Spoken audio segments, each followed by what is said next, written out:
Good evening, guys. Hello? Can you hear me? I can hear you. Joe's still muted. Yeah.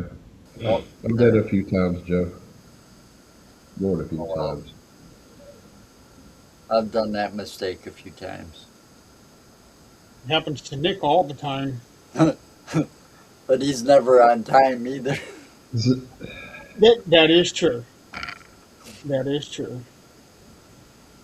Uh, Working on sharing this thing out. I'm making some notes. I'm going to apologize to the audience and viewers ahead of time. I'm dealing with some sinus issues. I'm trying not to sniff and sneeze and everything else on camera. Yeah, we don't want to get all that snot all over the audience. This isn't Gallagher. Yeah. And of course, I am off camera because my forehead is, well, for lack of better terms, I've got a big head. You got uh, I can't think of his name right now. We can make the joke. No, I've got a balloon underneath my forehead, and I am filled up with 25 cc's of saline, which is a lot. And this coming Monday, I am going back to get 10 more cc's. Yeah. And let me tell you, it is not. It is the worst thing in the world right now.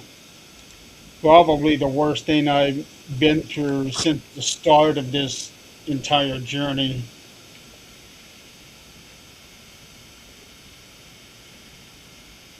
So I already know that this coming Monday is going to be really bad, but I am already on muscle relaxers. The the doctor tripled me up on that medicine. Um, so maybe Monday won't be quite as bad as it was last week, but last week was extraordinarily bad.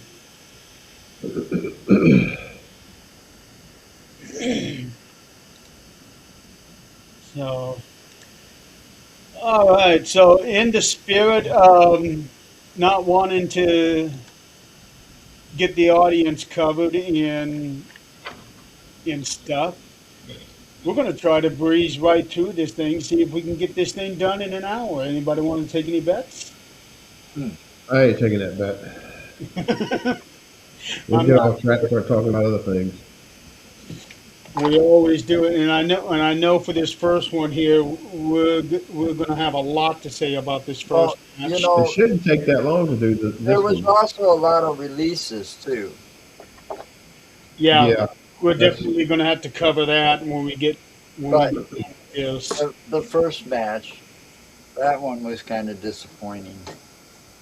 yeah. I knew that the outcome, what the outcome was. Uh, just the way they're pushing over. Yeah, Um, but you it know, should have lasted a little bit longer, but I think they're wanting to build him way up like they did Goldberg back in the day. the thing about that is that yeah, it should have lasted a lot longer. You know, it it was by far. I don't think I've seen anybody manhandle. You know, now I'm getting a brain fart. Brock, Brock, yeah. I've never seen anybody manhandle him like that before. You know, and and the way he kept doing it day after day before WrestleMania, he'd show up and they'd get into it, and old Bud be on the end. I knew that was going to be the result, but I was disappointed because I was expecting a true slobber knocker, one that was going to last a while. Well, You it know? may be the fact that Brock.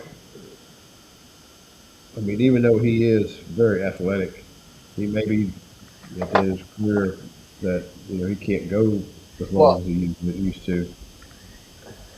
he probably doesn't have the stamina anymore with all the injuries. I mean, wasn't he in MMA also? Yeah, A little while, yeah. That cage fighting, the cage fighting. yeah, That could also explain his quick elimination at the Rumble too. Yeah, yeah. yeah. I mean, he's got to be riddled with arthritis or some. He's got to be in pain every day by now. Oh yeah. Well, he's 48 years old, and as much as he's done on top of wrestling, the MMA, and what little bit Well, he's done with football, he has got to be battling some stuff. yeah, yeah. Plus, he's married to Sable. You know, Yeah. time. You want to retire while you can still hit that. I think she looks better now than she did back when she was, in the Attitude Era. I don't know. I just remember her being with that Mark Merrow. Yep. Yeah, Is that he was his with. name, Mark Merrow or something? He Yeah, kind of looked like a Little Richard. he was an ex Golden Glove guy. He was a boxing champ. Yeah, but I don't think even him at his prime for that would be able to withstand Brock. No, I mean, there's so many talents and all that had a lot of potential that just got, kind of pushed to the side from the organization, or they just didn't have it themselves. Right. A lot of potential, but just didn't pan out. Now, I personally think that the match was what it needed to be, that it needed to be as short as it was for multiple reasons. One being obviously Brock's health, and two, I think that the match was cut short more on his end because if you notice, Oba looked really shocked that he got the win already. Like maybe he was expecting it to go a little bit longer than what it did. Right.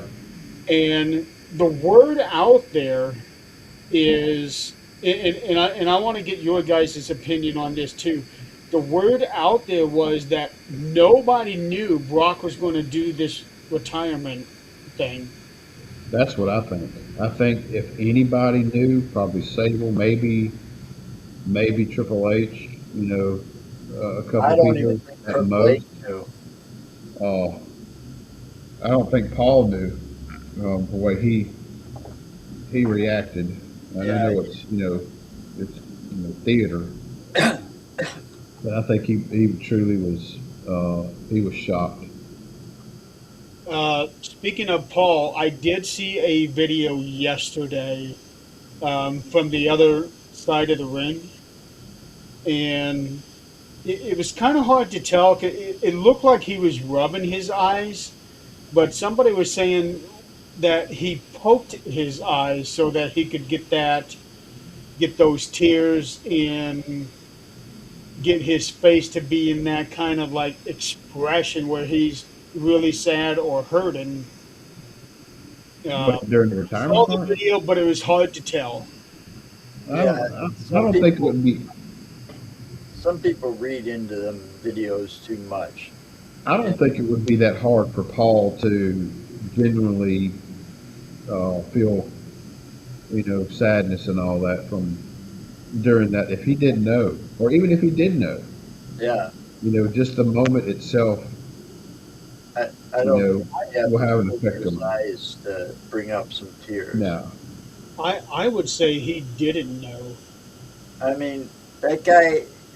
I mean, I watched the documentary on Paul Heyman and what he went through to to get into the business and how much he loves the business and how much he helps people behind the scenes, I don't see how he couldn't get choked up over it, whether he knew or not knew. Yeah, that's me. I don't think there's any. I don't think there's anything. I don't think he had to do anything to his eye to make himself No. tear. I think it was just the moment's going to, in itself, is going to be enough. And another thing to look at is right before Brock and Paul hugged, Brock did the X sign with his arms, signifying that this was not part of the plan. Uh, Now I don't know if that was specifically for him and Paul or if that was for the whole plan. Who knows? It's one of those things you'll have to wait and see what happens. Well, I would dare say that this whole thing with him and this retirement thing is probably going to be on the next season of Unreal. Good dude. Yeah, but even if it's not, um, I think that was a great send off for him because as soon as people realized what he was doing, it was like, thank you, Lesnar, and clapping for him and all of that, which is very well deserved. Um, and it also kind of throws a little wrench into the plans. Tell people outside your door to shut up. Yeah, it's loud mufflers. Oh Yeah. no, it's the people driving by Donald's house. Oh, it's my. Oh, that was yours? One man. I got my regular headset in, so it ain't my beats picking up, grasshoppers out there cracking in the grass. I was going to say because in the past we used to be able to hear people with loud mufflers driving by your house. Well, anyway, um, like I was saying, there was that plan that was thrown out that Brock was kind of. I don't want to say it was ratted out, but John Cena had said in an interview last year that Brock was finishing up in Minneapolis, and Minneapolis is SummerSlam this year. Right. So a lot of people were under the impression that that was where Brock's last match was going to be, and that it would probably be against Gunther.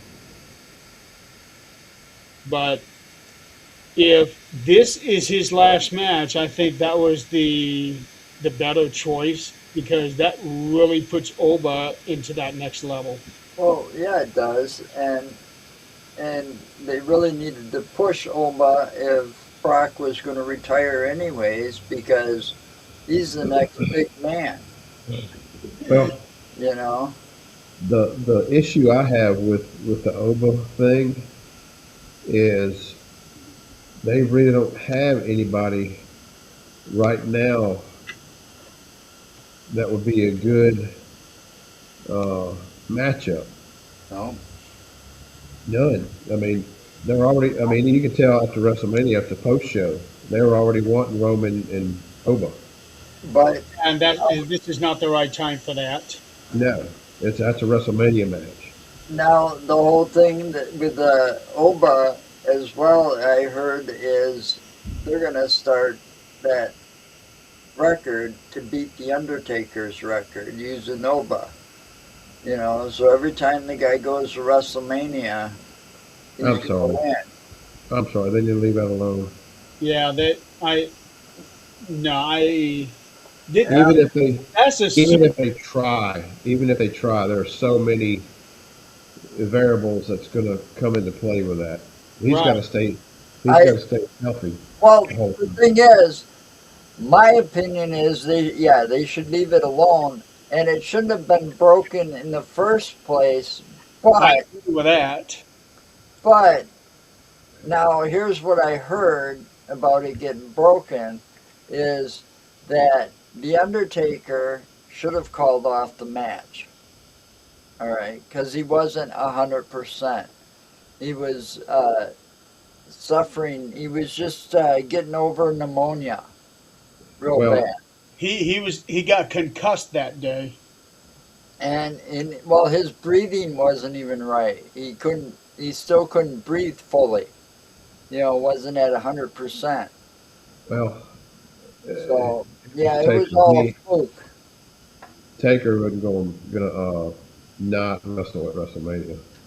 Yeah, so okay, Oba just turned 28 a few days ago, so he was 27 when he had this match.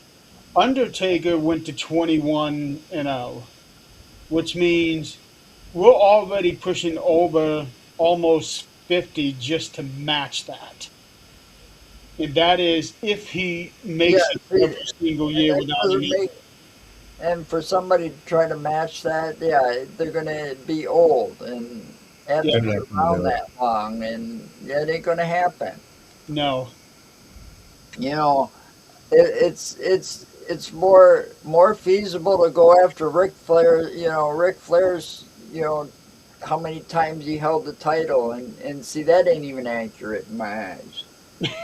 No, they're off like 6 or 7. Well, even talking about the streak and all that, you know, for whether it was scripted, whether the outcome was scripted or not, you know, let's just say it was that Brock was supposed to win that match and broke the streak. He was the wrong person, in my opinion, Yeah, because he didn't need that push. nope. He's already big. They Right. should have gave it to Bray. Um, well, of course, it wouldn't have mattered now, but that's hindsight. But he should have been the one to break the streak.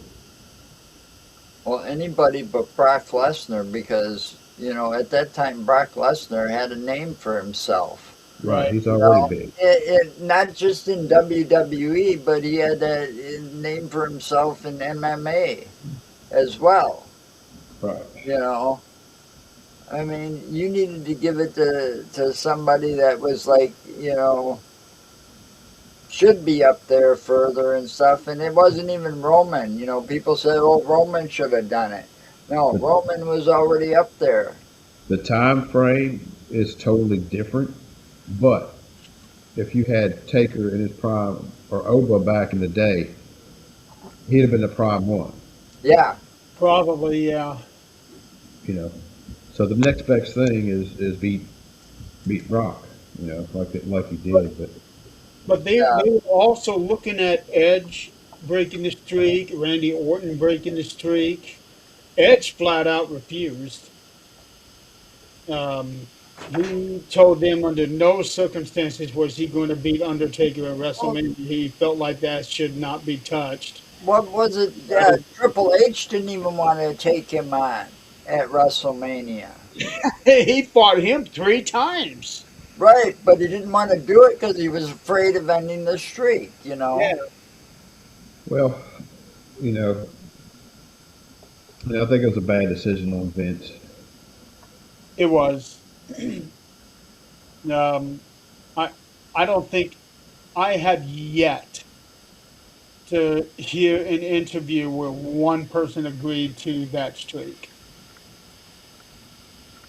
I don't know what he was thinking. It kind of reminds me in a different aspect, but I'm a big Cal Ripken guy, big Cal Ripken fan in baseball. He was Iron Man. It was 2,362 consecutive games without missing a game. Wow. I remember when that was happening because they were reporting that on the news a lot. Yeah, the streak was 2,131 set by Lou Gehrig. Now Gehrig would get in. He was, of course, he was sick, so he would get into certain games and play just a little bit, to keep that streak going. Uh, Ripken, played the game, and he was the one who chose to end his consecutive game streak. He went to his manager and told him, "Hey, tonight's the night. I'm gonna sit this one out." So it was one of those things. I think they should have Taker should have had the the decision overall. Oh yeah, you should. He's always going to do what Vince wanted him to do. Yeah. Um, and I do Not to agree say that that he didn't have a voice in it. I really think if he decided, hey, no, I don't want to do it. I don't think this is the right time. This ain't what's right for business.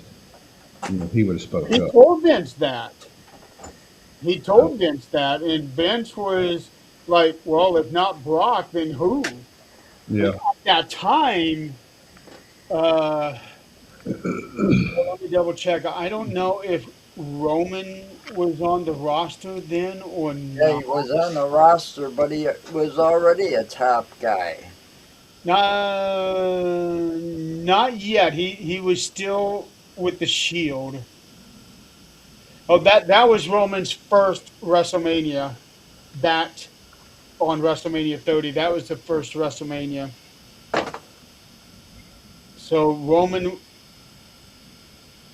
maybe they could have worked it down the road like they did a few years later, but by then Undertaker was in such bad shape. I do think that Bray Wyatt would have been the right choice, Yeah, but looking hindsight now, with Bray being gone, I'm I don't know if But uh, he still made his legacy, even bigger than it already is. it would, yeah, it would have really cemented his legacy. But if we're being honest, he had already cemented his legacy before he even fought Undertaker, because he already had the literally the whole world in his hands.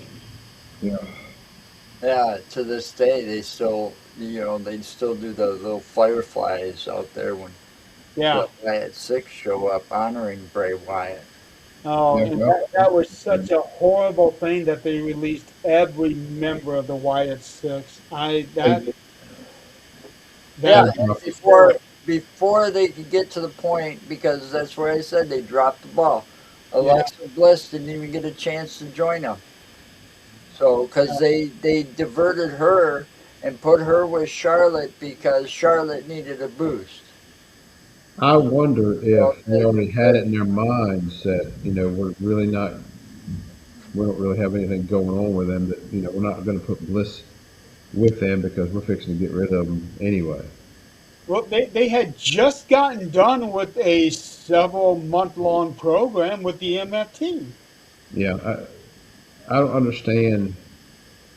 I don't understand their thinking on releasing the White Sick. I don't understand the release on releasing Kari Zane.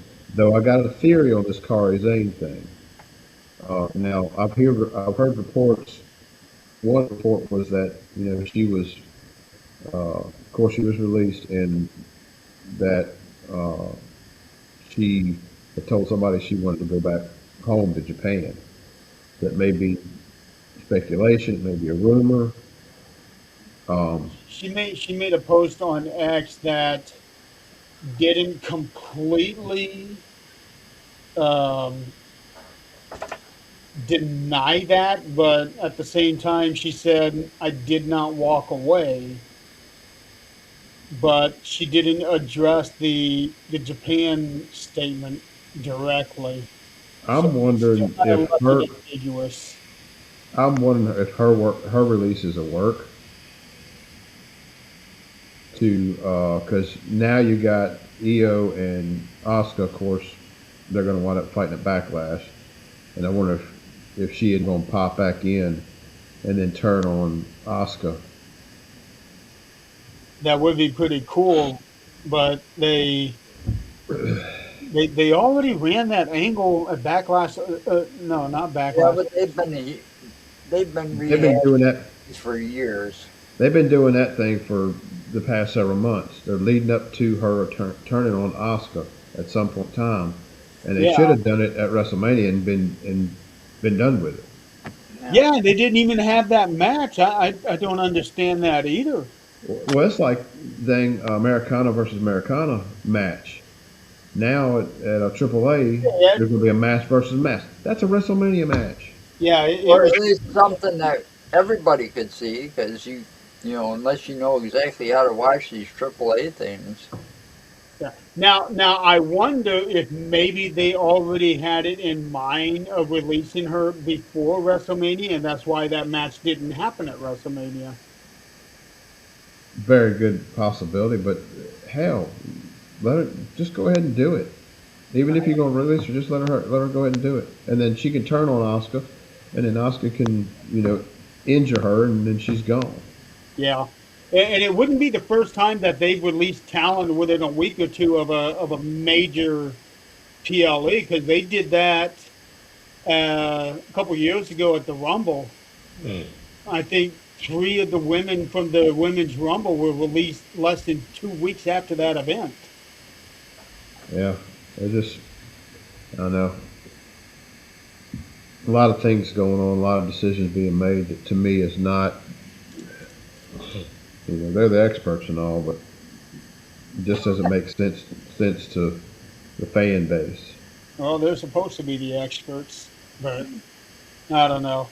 But the whole thing with Brock, if if this really is the end. Now, I have a theory.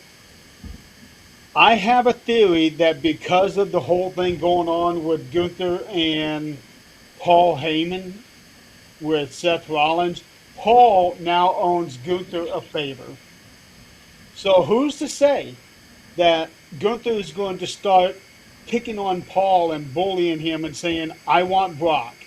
I know he said he's retired, he's done, but in my eyes, he is not done until I'm done with him. And he gets physical with Paul, forcing Brock to come back, and they had their match at SummerSlam. And that That, will that's be that's the a retirement match. that's a good storyline. I just don't think I think Brock's done. I I think think he he's is too, but I think he's done. I And if he think, does come back and do the SummerSlam thing, it's going to take away from the whole well, leaving your boots and everything in the ring at WrestleMania. yeah, well, see, no, but look at Undertaker. He left his entire outfit in the ring at WrestleMania, Sure. and he was back in the ring a year later. But at that time, he considered himself completely retired. Yeah, because of just the way who that knows? last match went. You know, we don't know what Brock's thinking was when he retired, why he retired. You know, there could be all kinds of reasons. You know, but if I was him and I'm still in pretty good shape, I'd want to retire too. He's got kids, he's got a good wife. Hey, it's time to enjoy life for a change while I still can before I'm crippled because of all the damage that I did to my body all those years. And I Well, think that's he exactly why Cena and Styles retired. Right, exactly. and I think that Brock is going to be a lot different than those guys. He'll come back for for Hall of Fames and things like that. I'm sure he'll probably show up at SummerSlam. Uh, but I think he's done. I don't think he's one of those that's going to work behind the scenes and do this. You know, he from what I've read, he's a very private person. Oh yeah, Um, he's notorious for that. and there was one time, it's been a few years back, but they only had one cell phone between the two of them, him and Sable. They were very private people. Um, Yeah, they moved. You don't even live in Texas anymore.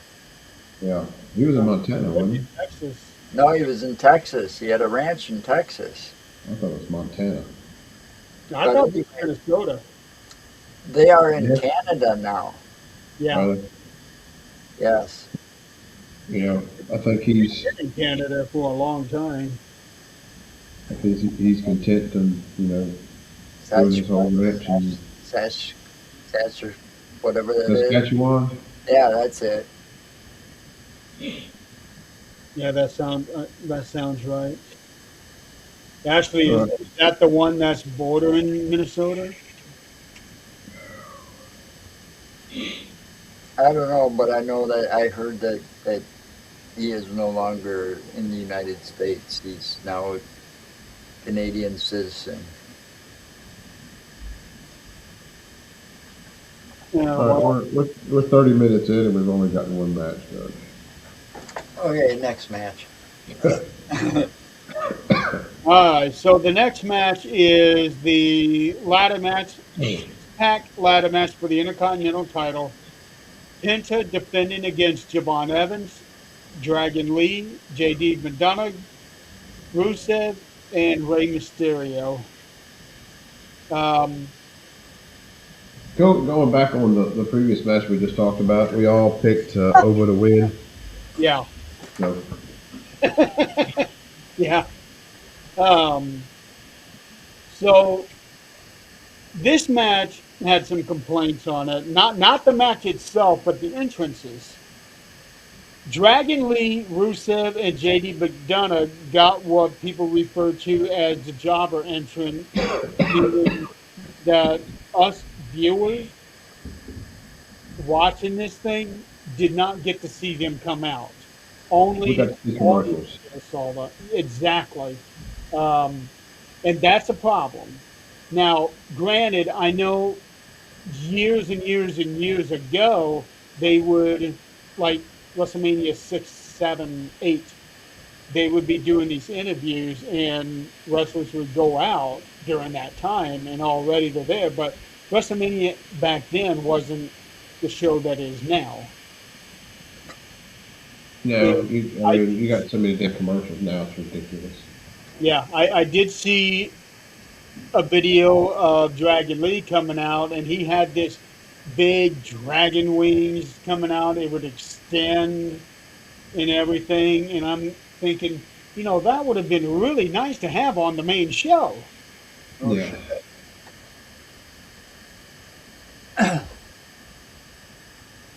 So I don't know, but the match itself was really good. Um, a lot of dangerous spots in it. Well, Well, we knew I that was got one coming thing with to say Devon in about there. that match, though, too. I don't think Rusev should have been part of it at all. I He agree. was He the doesn't fit. counterbalance. He didn't fit the bill of what was already in the match. You got a bunch of high flyers and You then got him. all these high flyers and Rusev. Yeah, that was the whole reason why he was in there. He was the counterbalance for that. I just didn't see him as a ladder match guy. Yeah, he just don't fit the bill to me. Well, when I rewatched part of it, they had mentioned that Rusev had only been in one ladder match before, and that was a Money in the Bank 8 years ago.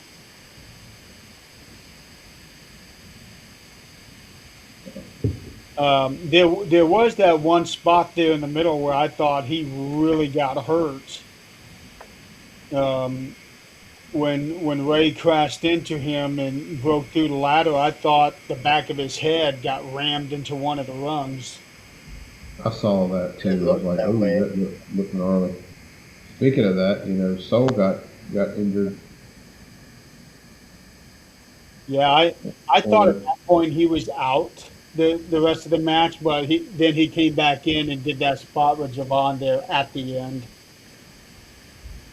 And then there was the Mexican destroyer that Penta gave JD. And it was funny. Michael Cole said McDonough's dead on the show. And he really looked like he was too. His body just went completely limp. Well, he did the right thing at the end, though, to keep his belt. I mean, I don't know how many times I've seen people climb that ladder and they're sitting there reaching for the belt and they're, they get, somebody shakes it or throws it off balance or, and they fall. He sat down before he reached for the belt. He straddled the top of the ladder. More people should do that, and they might win more often. Yeah. You How know, do you like that spot with Javon hanging off the? I really thought that he was going to pull that off and and take it drop off with it. Yep, and drop it. That's what I I thought. thought so too. I thought he was going to break one of his ankles when Rusev pulled him down. That was a hard land. I like Javon Evans, but I feel that he's going to wind up Bouncy, getting injured somewhere within the next year or so. He's going to get himself hurt some with all the crazy stuff he does. bouncy. Yeah, he's fun to watch. He, I like he I like is, watching him. um, and he's had some close calls during the last few months. Yeah, springing up and jumping way too high for a move and almost landing on your head. Yeah. He's done that a couple times. Well, they actually stopped one match on Monday Night Raw.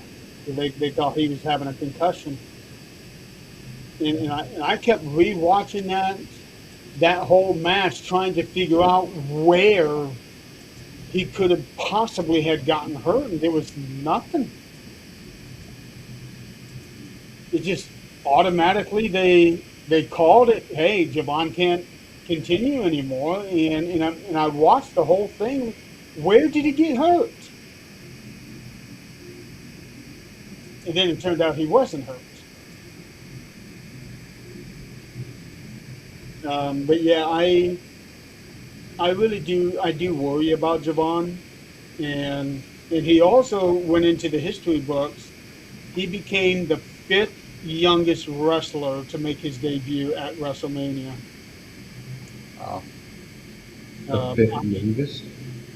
IShow Speed was the fourth youngest wrestler. Oh, who's the first? I show Oh, it's speed got to be but a Dom. joke. It's got to be Dominic. No, the youngest wrestler was actually a guy named Aguila. That was like WrestleMania 15, I think. Let me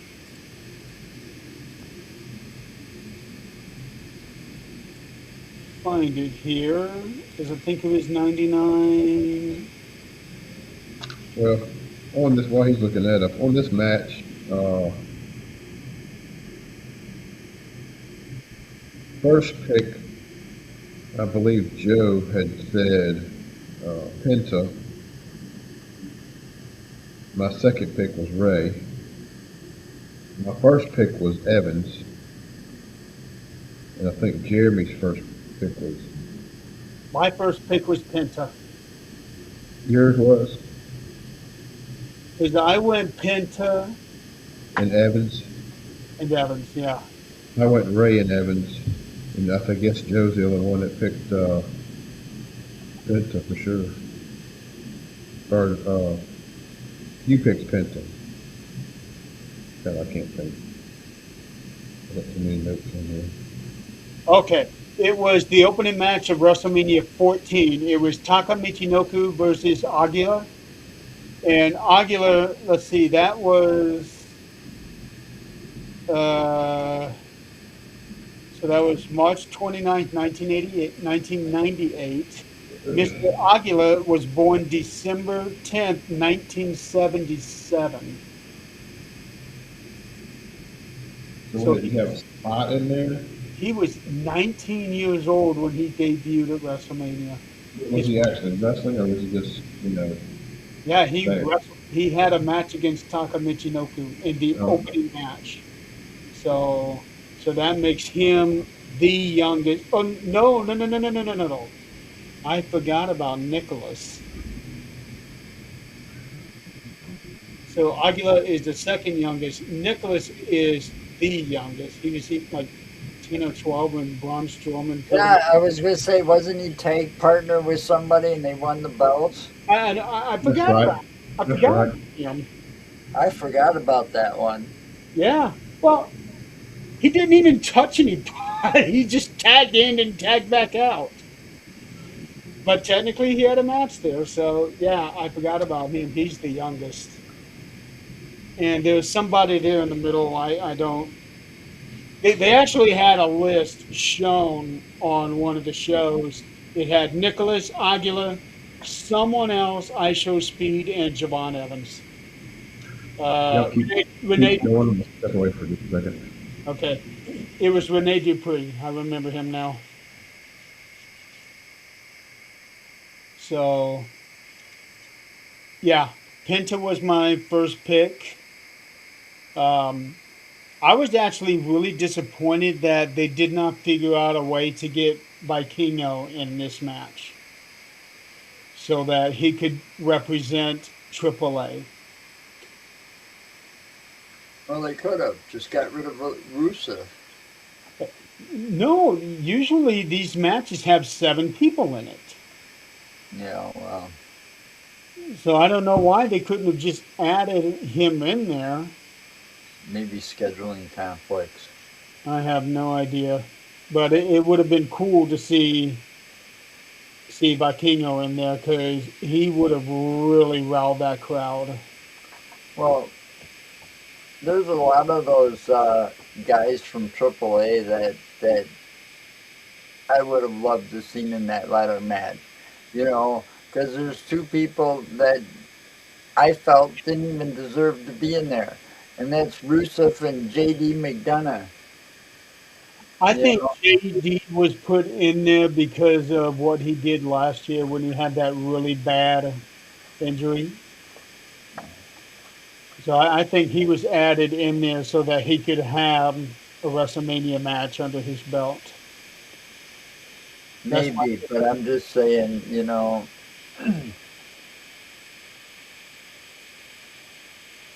it would have been cool just to see a bunch of high flyers or lucha libre people in that match for the belt, and we would have seen a lot more amazing things happen. Well, technically, we did have 3 former AAA wrestlers in there. I get that, but Yeah. you had the two oddballs that just didn't fit. You just can't get over Rusev. I can't, and I don't like D McDonough either. Well, I thought I muted that. But everybody else in that match, I like. I really like them. I've always been a Rey Mysterio fan. Yeah. You know, Oh man, and what is he now? Like 51? Yeah, I he's 51 years old. I think he was just in that match to make the others look good. You know, He definitely did. because that younger generation is, you know, really showing to be something. I mean, you got Oba Femi, you've got Bouncy, you've got all these guys, and you know, some of them are coming out with better characters than their predecessors. Yeah. I think Ray was probably thrown in this one because he literally lost his WrestleMania at the last minute last year. Yeah, they don't want to leave out the legends Yeah. that are still wrestling, guaranteed Hall of Famers, and you know. Oh yeah, we saw Um, a bunch of future Hall of Famers. well, I think WrestleMania kind of sucks now compared to what it used to be. I Yeah, agree. they used to have a guest like a guest star referee, a guest host, not a former wrestler as a host. You know, I mean, it's changed. Talk about Ray being put in this match. I think it was to boost ticket sales. Probably. Uh, I'm still waiting to see the one match that they are going to have to show eventually. They're going to have to come up with it because the two brothers want to do it. All right. oh, Penta and Phoenix. Huh? Penta versus Phoenix. Yeah.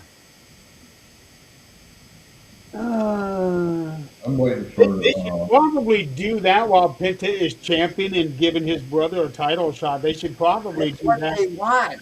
Yeah.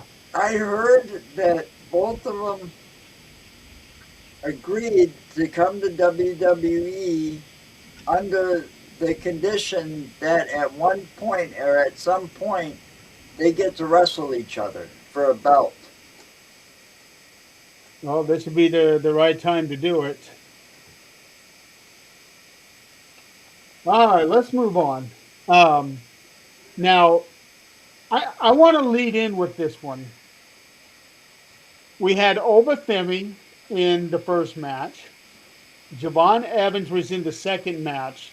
And then rounding out the trio because last year these three just fought and fought and fought, and they were all amazing with each other.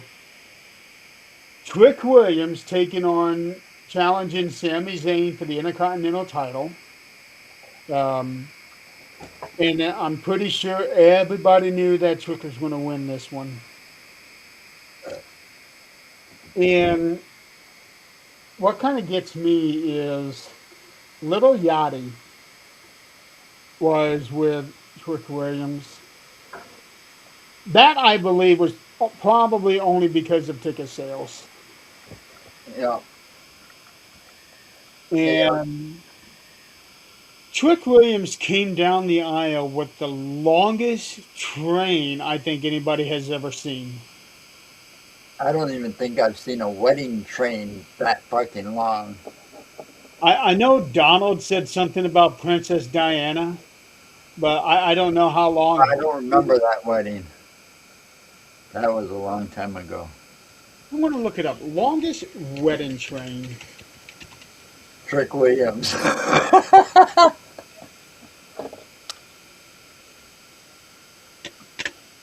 Okay, let's see here.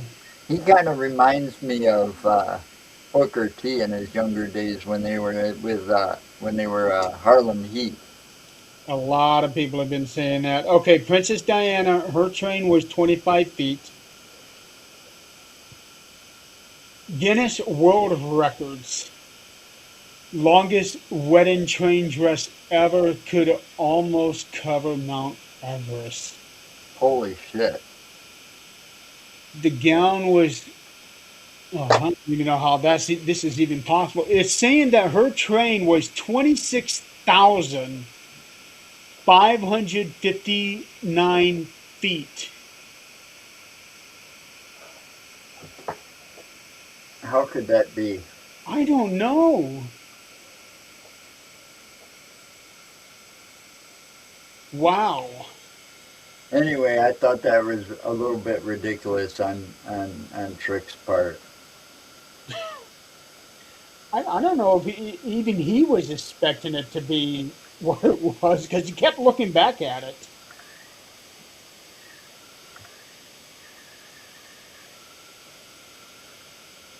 You're muted. Donald, you're muted. Sorry, my sinus is just kicking my tail. Well, we're halfway through. We're in the Trick Williams Sami Zayn match. Yeah, that wasn't that good of a match. We were talking about Trick's train and wondering how long it was. You had mentioned Princess Diana. Oh yeah, Her wedding train was 25 feet. his was longer than that. Oh yeah, Trick's was like 3 times as long. Now I just did a search to find out the world's longest wedding train, and I found it on the Guinness World Records, 26,000 feet. What the hell? Why? I don't even know how that. Good question. That's a Why? lot. That's a lot of damn fabric. I don't know how that is even remotely possible, but it's there. Uh, Says here, construction company Dynamic Projects, with the help of 15 volunteers, spent 2 months stitching individual pieces of the train before sewing them all together to form a whole. That's ridiculous. uh, Mhm. and this They was just did that. okay. They This did was that because published they in could. 2017. So this was, yeah. I don't know why. I'm not even sure how that would even have been possible. That's a lot. That's like over 5 miles. That's overkill. Yeah. I'm pretty sure a record like that will never be broken. But it's the previous record was set in 2006, where the wedding train was 15,000 feet. So I don't know if anybody is going to be ballsy enough to try to break that one. But anyway, and Donald, let me know if you agree. I believe that the reason that Lil Yachty was with Trick Williams was to help ticket sales. I I don't see agree. any other Uh, reason why he would have been there. I agree. Well, they're trying to boost in the younger generation, boost ticket sales by getting all these rappers and younger, people, listen to these rappers. So you get them all sitting and you got to point them all out in the audience as well. And Here's my thing. If you want a TKO, if you want to boost ticket sales, lower the damn ticket prices. prices, Yeah, right? no kidding. That's how you reduce. I mean, Well, I've always said, that's with anything nowadays. I've always said, on a product, you sell it at a cheaper rate so that more people will buy it. Eventually, you will make a lot more money in the long term Yep, than you will having high prices where only certain people can buy this. Right, and it also helps out the venue because if they have more people there, that's more people buying drinks, buying food, and also buying merchandise. Exactly. exactly. Exactly. So it boosts sales. That's how you boost it. Lower the ticket prices. Don't get these rappers and pay money for these rappers to show Yeah. up. Use the money to lower the fucking ticket prices. Right, but here's the funny thing. Last week, Maven put out a video. He crashed WrestleMania. Well, he didn't make it past the ticket people. He didn't have a ticket, but he was interviewing people as they were coming in. And a lot of the people that he talked to waited until the last day to get a ticket. And one guy said he bought floor seats for $300. Yeah. I saw some of that. And I'm thinking, By the rampway, by the entranceway. I never did catch where he was at. I just heard floor seats, 300. And I'm thinking, holy shit, I could have gone to this WrestleMania if I'd have done that. Yeah. Um, There was a couple people I saw a couple videos where they talked about that, and they were right at entranceway. yeah, so It's like, think about those guys that spent $15,000. How upset they had to have been. You know they were upset when they started doing the discounts. yeah. I know I would have been. Um, I saw a video where some fans were going to ringside and stealing some of the chairs. You got arrested for it because they had a certain colored armband on, yep. where those people could take the chairs home. They were just helping themselves to some of the chairs. Yeah, they had like 3 or 4 different checkpoints they had to go through before they could finally get out of there. Yeah. Um, oh, I want to bring this up. Going back to Oba. Now, everybody in the audience was doing the Oba strut. Yeah. Now, here's what we didn't know. There's another YouTuber. His name is Choi Dan. Um, really annoying. He's a gamer, but he goes to some of these big events, and he was doing videos on both days, and he revealed that on day one, at some point during one of the commercials that we were seeing, they were having the people in the audience doing the overstrut while playing his intro and everything, the music, and having people doing the strut. And I think that they took clips from that and added it to um, his entrance on today. That's a very good possibility. Yeah, but here's the thing: Over is already insanely popular. Everybody's doing the strut everywhere. It's Why would annoying. they feel the need to do this? They have enough cameras to catch the audience.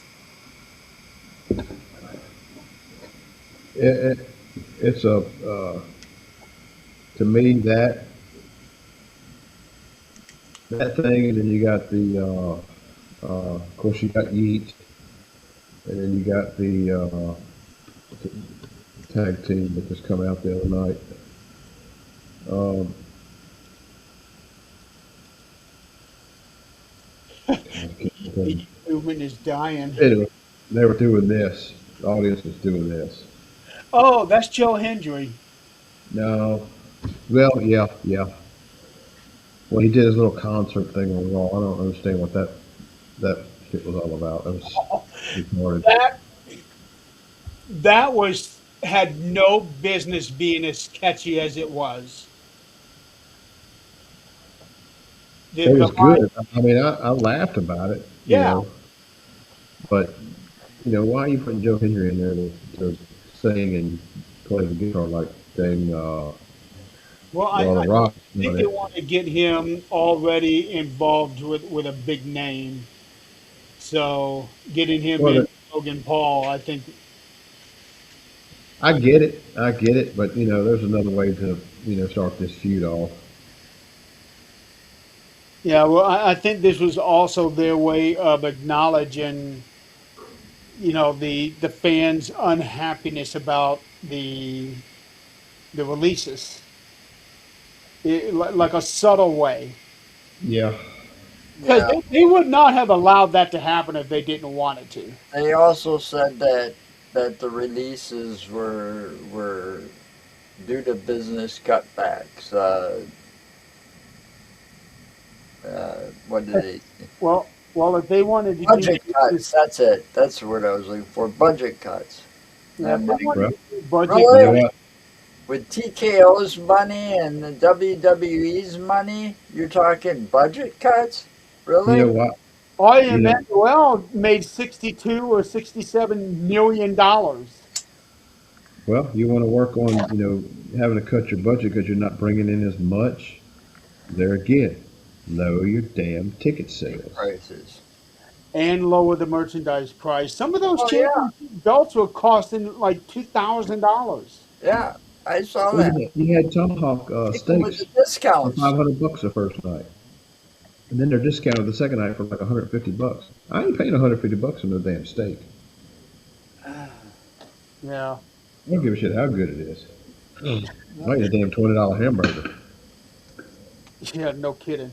Okay, let's get back into Trick and Sammy. I feel like we're really giving these guys the bad rep here by talking about so many other things. You know, Uh, I want to. I want to see Sammy turn and heel, and I think we're going to get that. Uh, oh, he's already healed it. I think he's already turned, Mm, especially after SmackDown last week. He's full blown heel. I didn't get to see SmackDown. Well, I he he, can't watch fin- SmackDown. he actually did what I was wanting him to do the previous week. He was The inside Gingerbread that Man. gingerbread outfit. Remember, because I kept saying that's Sammy, that's Sammy, that's Sammy, and it turned out to be someone else. Well, last week it was actually him in that outfit, and he started beating up on Trick and Lil Yachty.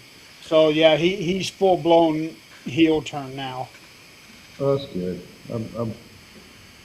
It's about time. Yeah, The gingerbread man. yeah, Yeah. yeah. He should have been gingerbread man the day before WrestleMania, but Yeah, that would have been funny.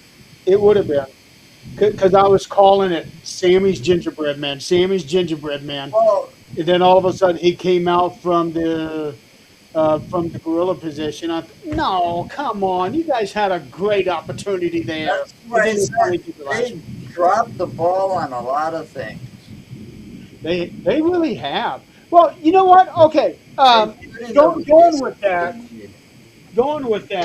there is a rumor, and if it's true, this makes a lot of sense. There is a rumor that they used AI to completely map out the Cody Rhodes Randy Orton match from night one. And with all the different twists and turns and confusion and everything, it would make complete sense if that's actually happened. I don't know.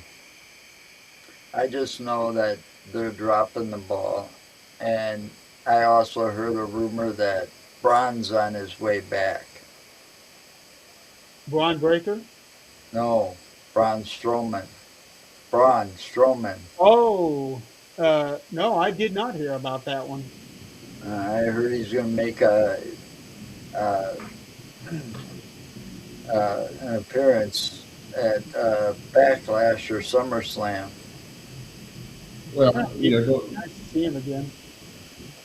going back to the AI comment. But it's too late now Yeah, because that's the right. Wyatt Six are gone. But when you really think about it, Braun in his more recent characterizations would not have fit in the Wyatt Six. No, especially after his show. Yeah, yeah, I mean, the guy is hilarious. Well, I my son-in-law actually met Braun Strowman yeah. and had a one-on-one with him before the taping of a wrestling event in Milwaukee. I think it was last year or the year before that. And they sat down and talked a bit. And what I found out about Braun Strowman is like, wow, blew my mind. You know, Well, he, I heard that. he really likes Wisconsin. He calls Wisconsin his home. Well, I heard that in real life, Braun is a really nice guy. Oh yeah, he's a big old teddy bear basically, you know. But the thing is, I like that show, uh, one of everything, you know, on the menu or everything on the menu or whatever it was called. And the looks on some of those people's faces when he's like, "I'll take everything on the menu," you know. I used to be able to do something like that. And it's like, you know, I like the looks on the people's faces when he orders that, but at the same time, you know, he's been at some. I knew right away he's going to, you know, restaurants in Wisconsin area. He was going to hit a couple of those first. Well, somebody of his size, he needs to eat a lot of calories just to be able to keep up with his metabolism. Yeah. So it was very clear early on that even though he's supposed to be a heel, the fans were getting solid behind Trick Williams. So there was a plan in place, supposedly, that they were going to do a double turn similar to what they did with Brett and Austin back at 13. Um, I don't know if it. I feel like this one here was more subtle with the double turn because for that match, it was immediate with Brett and Austin. This one here, I think, was more gradual over the weeks, with Sammy becoming more complaining, more bitchy about this, and Trick doing his lemon pepper steppers thing, and how that ever got over, I don't, I don't I understand. think it's just the way it rolls off the tongue, It because probably right. like John did, this all of a sudden comes popular because of EO Sky, Yeah, even I, Triple H I, said, if he'd have told me this, would have gotten over. He's like, you're crazy. I still don't get that. I don't either, but Yeah. you know, I But don't know. last year, I loved the way that she did that little temper tantrum when Rhea and Bianca kept ignoring her. Well, She knocked other them people. both down and started jumping up and down. I kept saying that was the most adorable thing I've ever seen. Well, look at here's another piece of history. You're talking things like that, lemon pepper steppers and stuff. And then there's people that dance in the ring like Jacob Fatu. How he dances in the ring after he does something.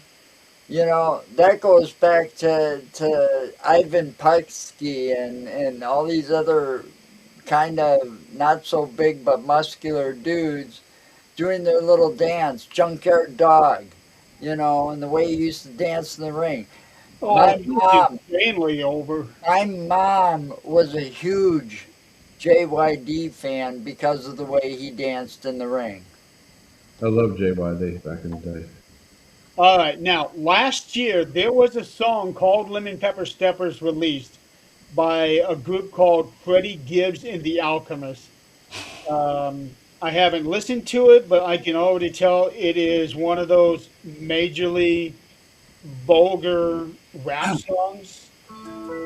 I also heard that there is a Bruno Mars song that he put out on an album either this year or last year that has that phrase "lemon pepper steppers" in it. But either way, I think that's what Trick got got that phrase, and he just used it one day and saw that it got a reaction. Yeah, I mean, a lot of times it's you say something, it just takes a world of its own. Like Austin 316 said, "I just whipped your ass." Oh man, That just that's just gold. it was. Um, and and Trick Williams, you got to give it to him. He's a hell of a dresser.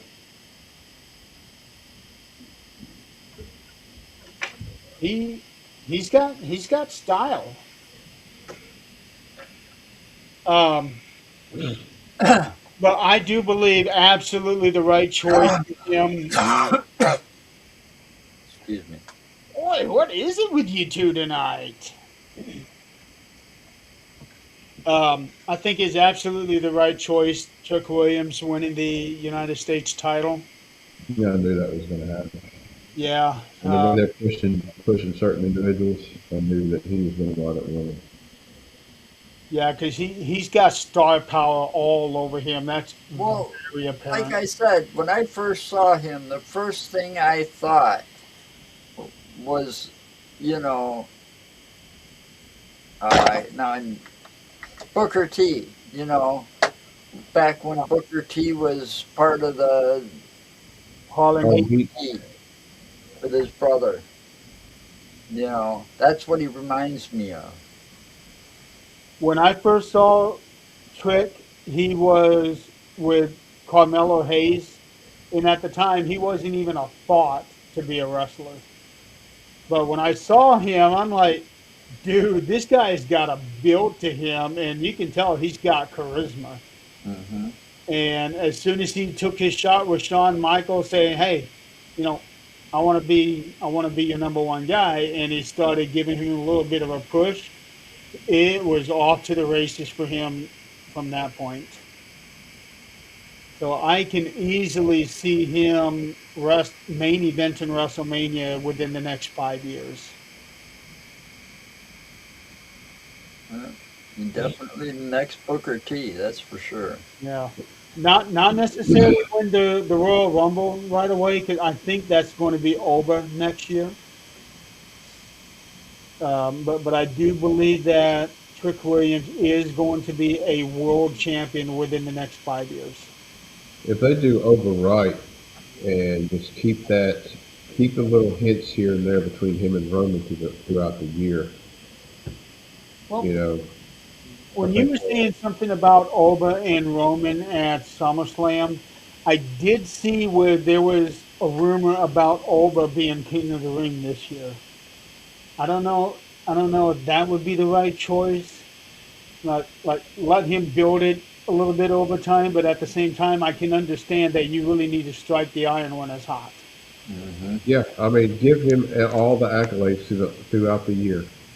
Yeah. Let him win every damn thing, and then your trajectory is going to be for WrestleMania next year. I'd still like to see The Rock and Roman. Yeah, absolutely.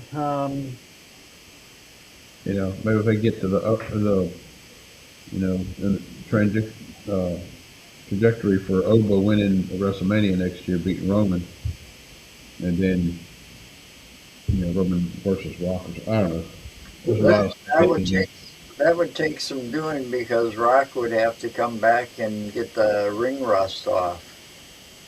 Well, Yeah. he can do that. And He can gone do it. too long. Training. Well, he looked pretty good a couple years ago when he had that one and only match there in the tag match. You know, I'm Uh, just saying. the thing that I wonder is because of it being in Saudi, is are they going to try to bring Brock Lesnar back for that one? Say, hey, if we pay you $20 million, come here and have one more match. It'd be pretty kind of hard to turn that down. Yeah, but Uh, at the same time, it's like you know quality of your match, regardless. Don't come back in and just do a bunch of belly to back slams. well, I Suplex think City. I think in Brock's case, nobody has ever accused his matches of being fluid because it's 75% German suplexes nowadays. Yeah, but I don't want to watch. It's not entertaining if that's all you're going to do. It's like watching Big Papa Pump and Triple H fight that one time. I It was know. boring as hell. The fans were booing that match while it was going on. Yeah, but this is Saudi, so this is a completely different audience. Okay, let's move on. Finn Balor versus Dominic Mysterio. We find out a couple weeks ahead of time that Finn Balor was going to bring the demon back out. I think that was a mistake. They should have made let that be a surprise for us. Yeah, that's the other place they dropped the ball. Yeah, and then the day of, they announced that it is going to be a street fight, which I could go either way on that one. I don't know if that would have been the right match to have a street fight. I can understand why they did that, Food but sales, huh? food sales. Yeah, but the thing about having the street fight, then that just leaves it wide open for all of Judgment Day to come out and interfere, and not one of them came out. Yeah, you know, we've talked about the whole demon thing coming back. They did the poster, they announced it all that. We all agreed that was dumb. Why do a little hints here and there and a little promos with him with his eyes turned black? If we're just going to put the shit on the poster. Right, yeah. Yeah. Now, during the Black Eyes thing, I like that. Even if we did not know that Demon was coming back, I think that would have been good to try to hint that Demon was coming back. Right. And you already speculated that it was. You already Yeah, set the hook for it. But then you just like screw it, just put him on the poster as a demon. And it could have been ticket sales again. It's like, but build that suspense up. Hmm. Don't give us the ending before you even get started good. Yeah, because these pay-per-views are supposed to be full of surprises, and they keep giving away things they should keep secret until the day of, or the minutes Moment before of the match. when Edge came back, Yeah, that was huge, huge. oh man, that place exploded when he Yeah, that did was just a that. freaking huge pop, man. Just Yeah. and see, think about the pop as if okay, this it's Finn Balor versus Dominic, and it's going to be a street fight, and nobody knows until the minute the music hits and he comes out right, as as a demon. And think about how the crowd would have reacted then. But everybody knew. right. It's kind of like the Page thing too. They got it Yeah, leaked the and Page people thing. coming Everybody back. knew Paige was on her way back. Yeah, Oh man, that was holy cow. Michael Cole saying nobody knew she was coming back. Well, you about the only motherfucker I know. that didn't know. The Joe, guy selling I'm popcorn actually in the glad. concession stand knew it. Right. Joe, I'm actually glad you brought up the music. I am so happy that Finn got his old music back. Um, I did not like the music that he had with Judgment Day, and apparently neither did he. But I am glad that he got his old music back where they do the whole wide arm open thing. Yep. Yeah, Oh, and now I wonder if Cody is going to have a problem with that. It's different it's because Lyra does it too.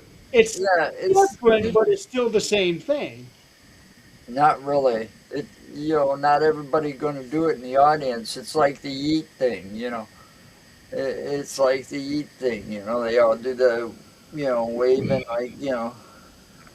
But more people do that too, because and it's not always about the yeet. I feel like they're trying to kill off the Yeet movement. They ain't going to be able to kill off the yeet movement. But I think the music changed so that it doesn't say, how did it go? It went just me, It's just and me now it says ooze. Now just it's you and us, me ooze. or you and me use, yeah. Yeah, it's you and me ooze. So that kind of kills me a little bit with the whole uh, Jay turning. I don't see that coming when they just change the Yeah, lyrics see, I and don't think Jay's going to turn because I think they're going to be going for another title well, run. they're gonna do another bloodline story. You're gonna add Yeah, that but at the bloodline same again. time, look at the. All right, Jay didn't. What I know about the Usos is Jay didn't want to be in it, and Jimmy did. Okay, so one came along for the ride, and they both ended up being one of the greatest tag teams to ever be in WWE. They're Yeah, better. They're better together. Well, I many I people have actually said said that. that when Jay was going solo and that you're nothing but a tag team, but still he had to prove to himself, I can get the single titles. Now that he got them, it's back to tag team business with his brother. Right. And that's what the music signifies, and that's, because you're united now as a tag team. I actually went back to the WWE roster on January 1st of 2010. Jimmy Uso was signed to the WWE and Jay was not.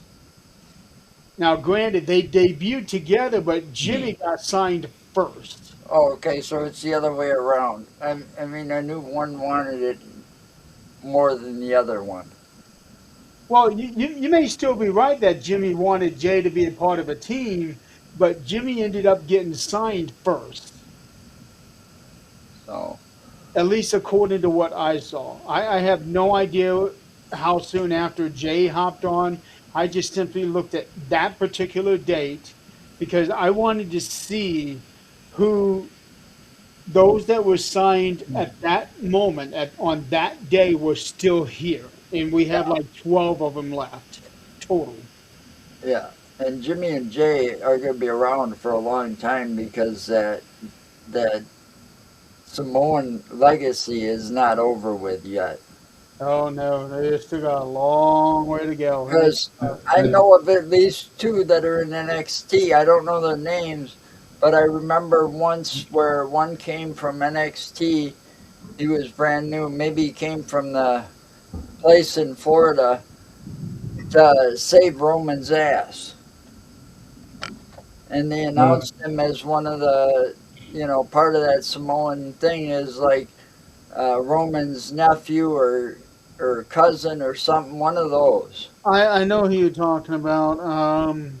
But Believe was it nobody's seen Lance? him since. Was it Lance?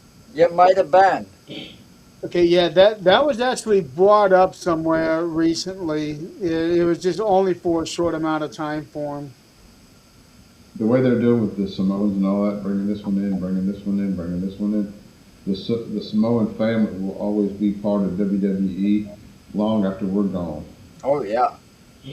Because that family is just going to keep on, Well, they've been in breeding them in. You know, they've been in the business for a long, long fucking time. yeah. Ever since the head shrinkers got signed back in August, I think it was either July or August of '92. There has been somebody from that family signed to that company ever since. They Well, were in wrestling before that company was formed. Oh, I know, but I'm going by I when was watching they hopped onto AWA. the company from July or August of '92. There has been at least one person from that family always signed to the company. I'll Um, check something right but quick. anyway, let's get back into Finn and Dominic.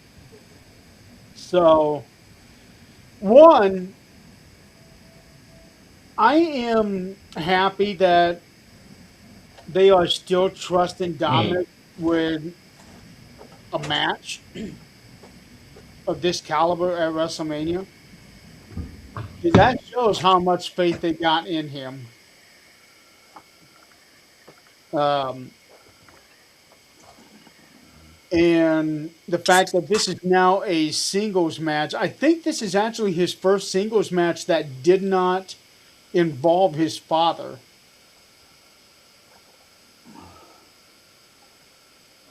Who's what? I missed it. I'm talking about how much faith that they have in Dominic for Mm. him to have a singles match, even at, hey, Chuck, e- even at this point, because I think this is the first singles match that he has had at WrestleMania that did not involve his father. Well, he's come a long way. He really has. He's still not moving around like the other wrestlers are, but his the way that he gets the audience, it's you don't see that very often. Um, but I'm glad to see that Finn got a win here because this is a big moment for him. 'Cause I don't think he's had a WrestleMania win If he has, I don't know where. Don't remember when. Yeah.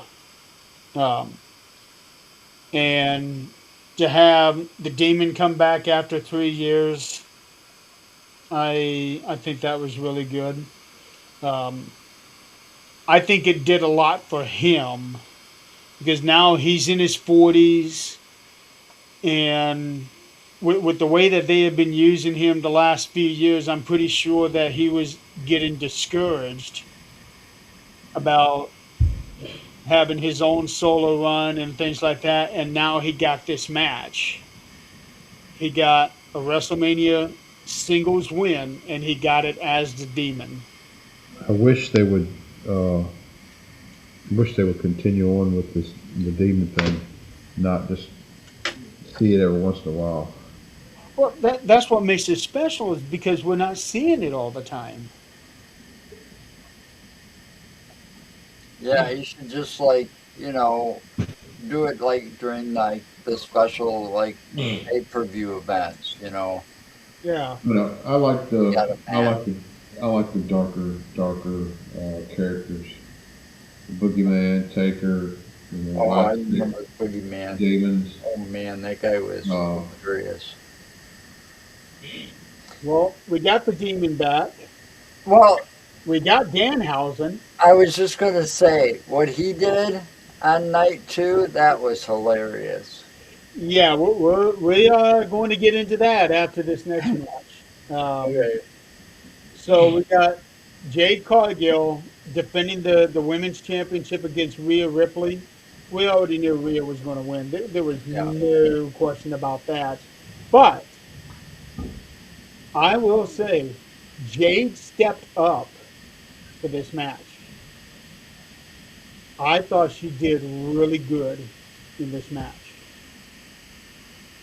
And I think she's been, this whole time she hadn't been defending her title. I think she's been working behind the scenes and working on her craft. Now we haven't seen her since, so yeah,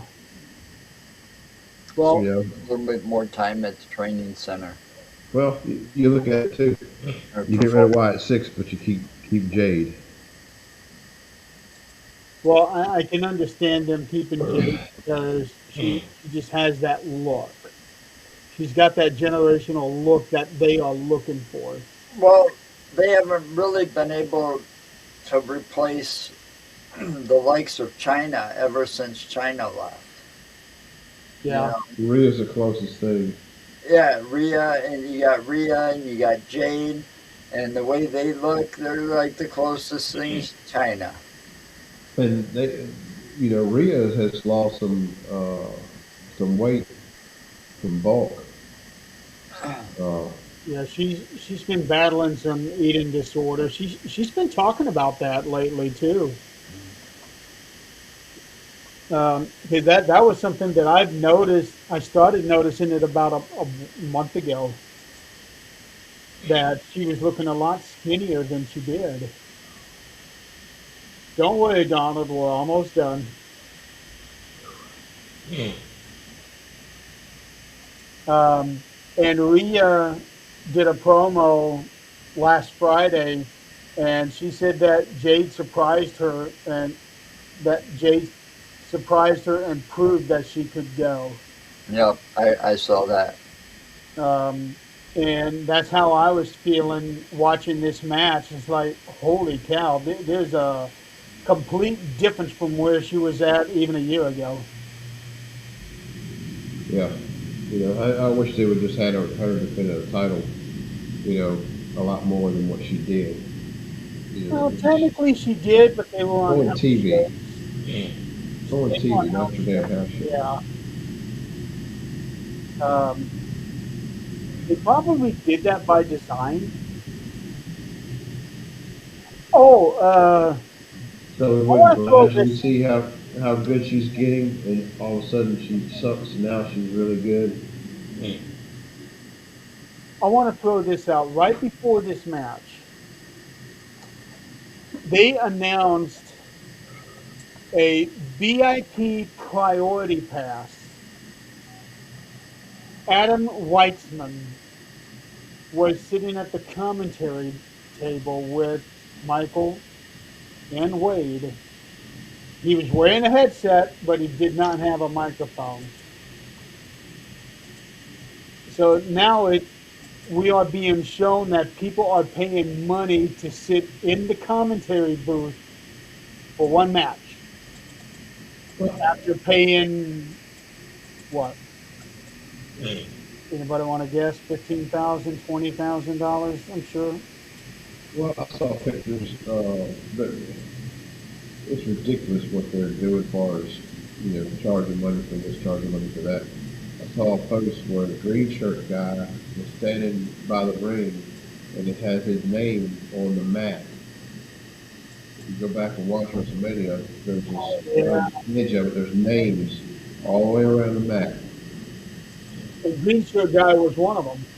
Yeah, they're selling spots on the mat for your name. It's like, Yeah, I I still don't think there how should much ever be milking can we do? that's, huh? How much milking can we do? Uh, I think they said that the names on the match were like 10,000. Holy shit. Oh, that's And, that's people with too much freaking money. yeah, Yeah. and I'm thinking to myself, I am every bit a fan of wrestling as these other people are. I just don't have the kind of money to be able to go to some of these things. Hmm. I don't think I think if I won the lottery, I wouldn't do some shit like that Yeah, again. There's well, you could take $10,000 instead of putting my damn name on a ring thing. There's $10,000 I can donate to something that actually helps somebody. just to do what Green Shirt Guy did, two front row tickets, walking down the ramp, who knows what else. The amount of money that he paid for WrestleMania, it would take me 3 years' wages just to make that kind of money. And I get it. It's your money. You can do what you want to with it. But, just Yeah, because you can do something doesn't mean you should. right. Uh, But holy cow. Well, it gives them more power, saying, oh, yeah, look, we can charge this and people will pay for it. The more people pay for it, the more they up their prices. I know. It's the same with concerts. I mean, I'd love to go see some of these people in concerts, but I'll be damned if I'm going to pay a couple $100 just for general admission, you know? I went to a concert 2 years ago.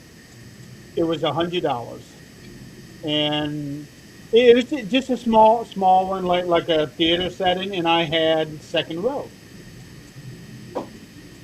yeah. We went and seen Air Supply last year with some buddies of mine.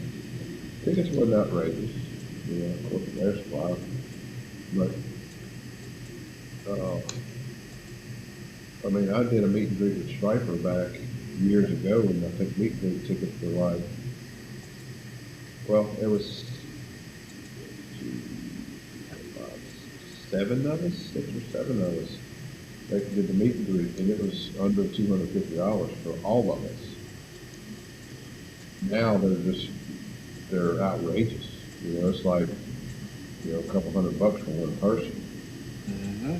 When you get to the bigger ones like Kiss and Alice Cooper and all that, it's like outrageous amounts of money to do backstage passes. Meet and greets. We Yep. should probably do a show later on, um, doing a study of ticket prices. Go back to WrestleMania 1, and then WrestleMania 10, and so on, and kind of like do a comparison in You at know, SummerSlam and Monday Night Raws and live shows and things like that. back in the day, my brother and myself and a couple other people, we used to go every single time wrestling was in town. We used to get tickets and go. That's how cheap they were. Where you could, they were like $20, $25 for good seats. Second row or whatever from the ring. You know, and then they just gradually went up, Well, skyrocketed through the roof with everything else. well, I remember watching local shows from here with Continental Championship Wrestling, Mid South. They came and we went to me and my buddy of mine went to any Continental Championship Wrestling match that they were having, in the area.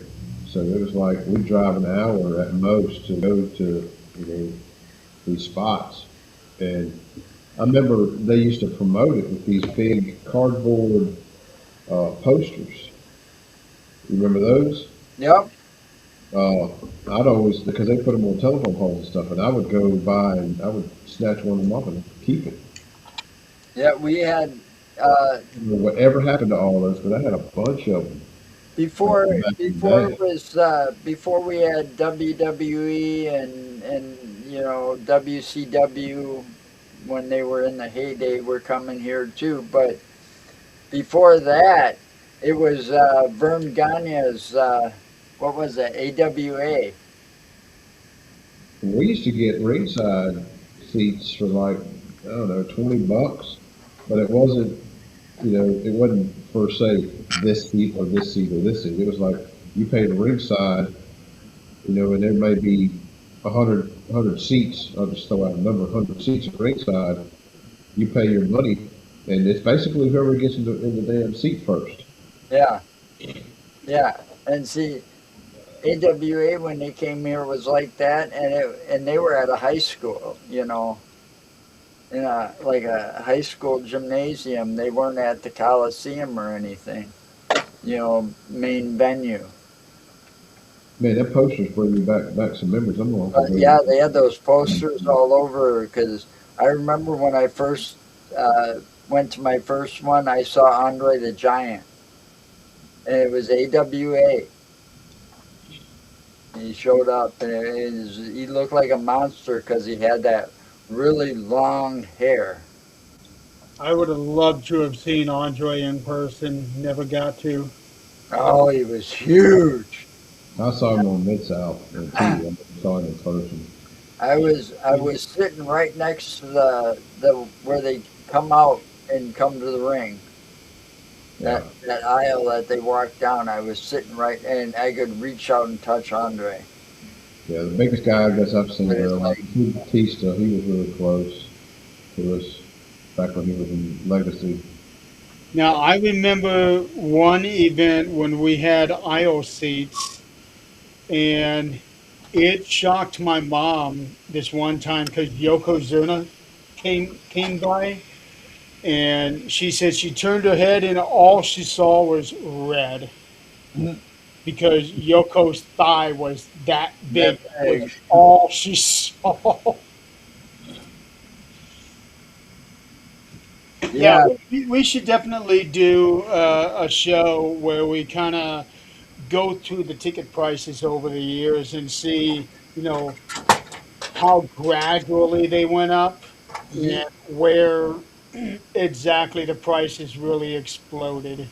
he was a big I man. said, He I broke was, his ankle at a wrestling match, Yeah, right? Or yeah. something like that, and they had to bring out a forklift with a pallet on it in order to get him out of the ring. That was actually I planned. doubt that. I read that was actually their plan to do it that way. I don't doubt it one bit. Yeah, they actually planned it that way because they wanted to really blur those lines. Right, of how big he actually is. I Yeah, mean, you're talking about dead weight with being in the fire service, and we did a lot of lift assists. Well, A that's lot of like that. times, it's ridiculous how right. soon But he folks didn't will. really break his leg on that one. But I think they actually ran that angle so that they could get him to lose weight. Yeah, well, it was probably due to somebody like who was it, Mr. Fuji or Bobby the Brain Heenan. They had a couple of the greatest managers and thinkers of all time back then. Uh, No, Fuji was gone by then. Bobby was gone long before that one, but I think Fuji was already gone at that time too. Well, see, that's just it. It sucks. They just got. It was a good storyline. Yeah. You see this big guy get hauled out, and the fucking, if I remember right, the forklift was actually having trouble when they got him on Oh, because the yeah. forklift came off its tires and back a little bit. I don't remember. I'll have to go back and watch that one. I've done it a few times on different truckloads and stuff. Yeah, but I do remember that forklift, them bringing that out. Yeah. Um, so yeah, Rhea Ripley beat Jade Cargill for the women's championship. Um, Kind of a short match, I guess. Rhea had been having a lot longer matches than this one here. But we did get the appearance of Io Sky, who was the world champion the year before and did not get a match this year. But Which, she came out to congratulate Rhea. yeah, well, she came out to help because B-Fab and Michin were, Yeah, um, I don't like that. You Did you know, see? Did you see after the match was over with when Io came in? Rhea did this. She had her Io's name on her wrist. yes, I did see that. I did see that. you know, they need to. Jade needs to be on her own. She She was don't. on her own. She was on her own until Well, I know, but the others ended. she got she got those two, and it makes Michin look kind of bad. You know, it makes her look needy, like she always needs a faction. Make her go out on her own. She was doing good on her own. After AJ, because she was part of that thing with AJ for a while. You know, Correct, Sticks. Yeah, she was. I forgot about that. they need to if they they need to boost these wrestlers, but not need to make these factions all the time. This is Well, getting the old way, if you ain't got a faction to fight the faction with. the way that whole thing came around just really did not make any sense because one, Jade legitimately hurt both of these women over Christmas, Right. and now they teamed up with it makes no Like sense. if you can't beat her, join her. Yeah. You know, And and, it was to I get boost that. Jade's. you know, I can see how some of them team up. I think and I hope it works for Nia Jax, but she's got a tag team partner in this Lash Legend that might actually do her some good. But in the past, Well, she got a tag title out of it. right? But in the past, Nia Jax has proven she doesn't play well with others, even her own bloodline. That's true. Well, you Because think she about was tag team partners, I thought, oh wow, this would be fucking fabulous. Her and Tamina, they're gonna be unstoppable. No, What what I like when it comes to people deciding to team up? Do you remember Scott Norton and Ice Train? vaguely.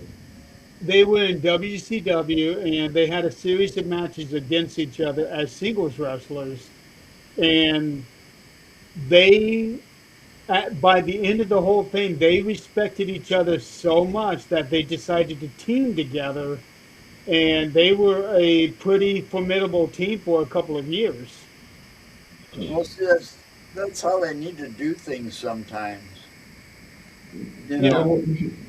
Another idea for some shows is do a faction show or a couple faction shows. Talk about like the Devastation Incorporated and Ravens Flock And We need to start making a list of the different shows that we do want to do because I remember us talking about this. The yeah, faction, nothing is going to ever beat the Shield. The way that that came about and the way that it showed up all the time, they're going to really have to really think outside the box to beat that. For You, what they accomplished, no, nothing will beat the Shield. But when it comes to making an impact, nothing will touch the NWO. oh, no, nothing. Yeah, Not even the Four Horsemen. right. I Yeah, mean, the NWO surpassed the Four Horsemen. yes. Now, I'd love to see them bring in or reunite the Four Horsewomen in WWE, SmackDown, or Raw. They've only been in NXT. Yeah. I actually watched a clip earlier today uh, about the NWO. At one time, they had 79 members of that faction. Yeah, they took it too far. They did, but I didn't think they had that many. Yeah, they overpopulated it. Then it split. You had the Latino split off, and then you had the Red faction. Yeah, All these different factions. Everybody kept joining in. And it's like the whole roster was NWO. I know. At that point, you don't need WCW anymore. right. No. So that storyline kind of screwed itself because they let it get too big. They needed to keep it like they did with the Shield. I mean, when the Shield came in, it was awesome, and the way they came down to the ring and all of that, wearing those vests, And I always said right away when I saw the Shield, Roman's gonna go somewheres. Yeah, he just had that look. He was the glue holding the whole thing together. Yep. He had that. He just had that look, and to think he wasn't even supposed to be in it.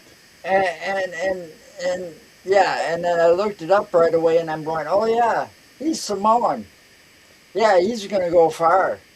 The Shield's only holding him back. You Well, know, I remember Triple H saying in an interview when he first met Roman before they even hired him, when he interviewed him, he said to somebody, I don't know if it was Vince or Bruce or Michael or whoever, he said that if that kid is not the biggest star in wrestling 5 years from now, we dropped the ball. And it wasn't quite 5 years, but he did end up becoming the biggest. biggest star Yeah, in the company. yep. And today he still is. You know, He has even surpassed Cody. Well, no, I can't even say he surpassed Cody. Cody, even as champion, never surpassed Roman when he wasn't a champion. When he surpasses Hogan, then we'll talk. Um, Never happened. for WrestleMania main events, he has surpassed him, but as far as cultural impact, nobody will ever touch Hogan. nope. Not even Steve Austin, not even The Rock, nobody touches Hogan. Steve Austin is probably the closest. I will say. I would agree to that. And everything had to click at the right time for that, just like Hogan. Right. Yeah, well, You know? I liked everything that Hogan did for the company before he went and turned and went to WCW and started the NWO thing with them. Because then eventually he decided, with Bischoff, I've got creative control over my character. That's not a good thing. That was actually thrown in his contract when he Yeah, first signed with them. I know, but I'm just saying that whole creative control thing of his character was not a good thing because it takes away the power of the writers and the people that should have the power are saying, okay, you know, look what happened, the finger death of doom. Yeah. You know, he kind of, doing that, he kind of ruined wrestling, that part of wrestling, what was going on. Yeah, well, Because truthfully, he didn't think somebody WCW had deserved. already ruined a lot of wrestling even before that one. I'm just saying, you But know, that little skit definitely didn't help it either. that whole thing about that get put in his contract should have never got put in his contract. Yeah, but when you look at him where he was at the moment, do you blame him for putting it in his contract? I don't blame him for asking. I blame the powers to be for letting it happen. Yeah. Because you let that happen, and you got these wrestlers, and you got to admit, they're all egomaniacs at some point in their career. Yes, they are. Every one of And them. that all comes out in real life. Yep. And you take creative control away from the writers and stuff like that, your storylines are going to be all fucked up. Yep. And I That's a think big no no. WWE has learned its lesson on that one. You know, that's the biggest no no. But see, WWE didn't do that. It was WCW that did that. Well, it was, but I'm pretty sure they had somebody who had, well, like John Cena, I think. There's a lot of accusations where he held a lot of people down and that he changed finishes to some of his matches. Okay, we're about to lose Dawn. We need to move on. All right. Well, I'm Medicine just kicking saying no in. wrestler should have creative control. Agreed. At least if you're, actively wrestling. Okay, the next, not the match, but the segment. John Cena comes out to announce the night's attendance at 55,000, although a lot of people very heavily dispute that. Um, Okay. and The Miz comes out with Kit Wilson, which I was very happy to see because I'm a fan of Kit Wilson, and to see that he had it would have been nice if he had a match, but we got what we got. Um, so Miz starts complaining, bitching about having his WrestleMania moment, and out comes Danhausen with a bunch of little mini Housens. That was funny. I And love and it, Danhausen. and then Cole says, "It's a bunch of midgets." And I was like, and before I could even think about it, he's like, before social media says something, that's what they want us to call them. Yeah. Um, and Danhausen comes out in this Jeep. And people have been speculating It's if a this coffin. is that what it was? It was shaped. If you look at it, it was shaped like a coffin to look like Yeah, the monster mobile yeah, it's a coffin. from the monsters Okay, I or I didn't monsters. I Monsters. didn't notice that, but there were a lot of people that were wondering if it was a reshaped, repurposed tank I think that it Shotzi used to have could be. because Shotzi said she never got her tank back. Well, I don't know what it was, but it was shaped like a coffin, and it was supposed to look like the thing from the monsters. Okay, so Well, Because his I'll have to character, go back and look at it. Danhausen's character, is based on Grandpa, and is and if you listen when they announce Danhausen and stuff, they give the address to that house.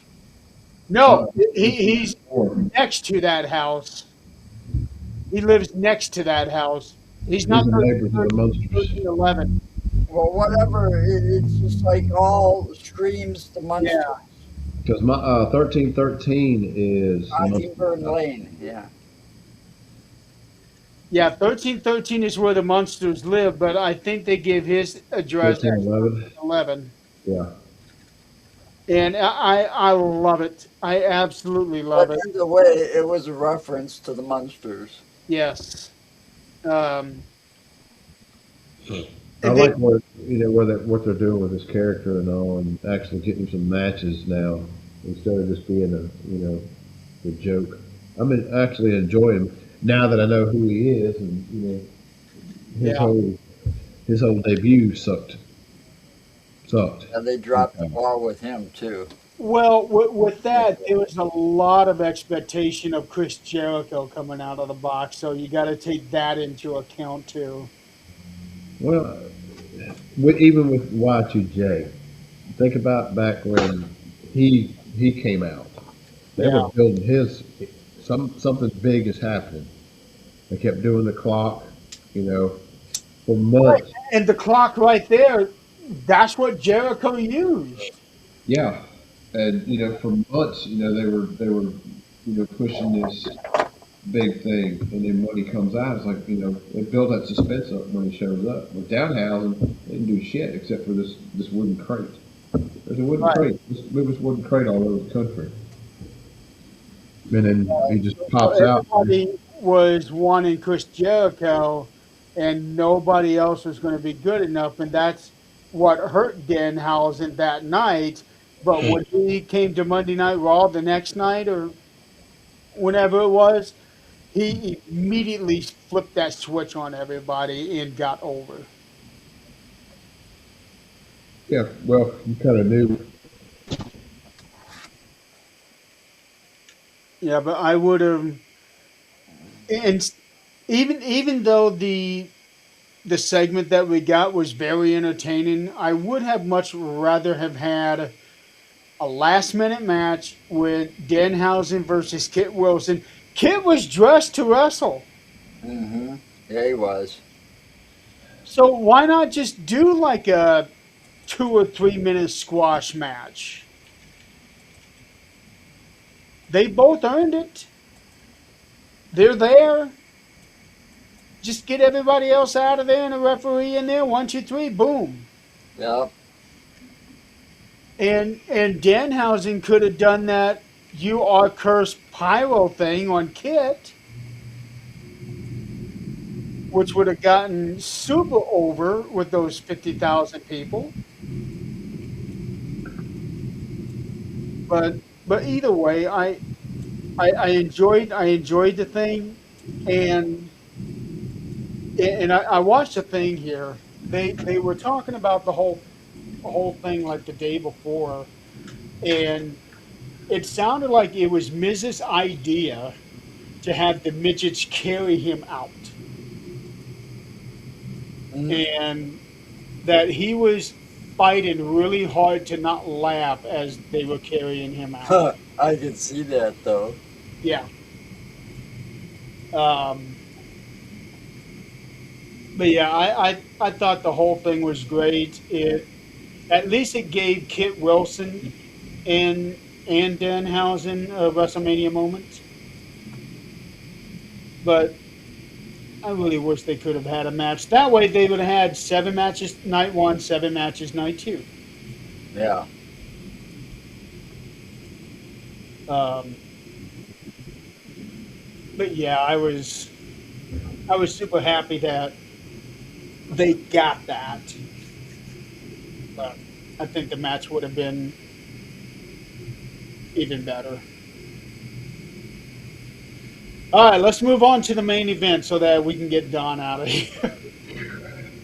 I can tell you're struggling. Yes, the sinus stuff is just killing me, man. Now it's 11 o'clock. Yeah, that whole 1 hour. Let's do this in 1 hour. It's just now for 2 hours. I Yep. know. I know. Well, like Joe said, we're going to be talking about other things, and I feel bad about the Trick William Sami Zayn match. That one suffered the most for us trailing off to other things there.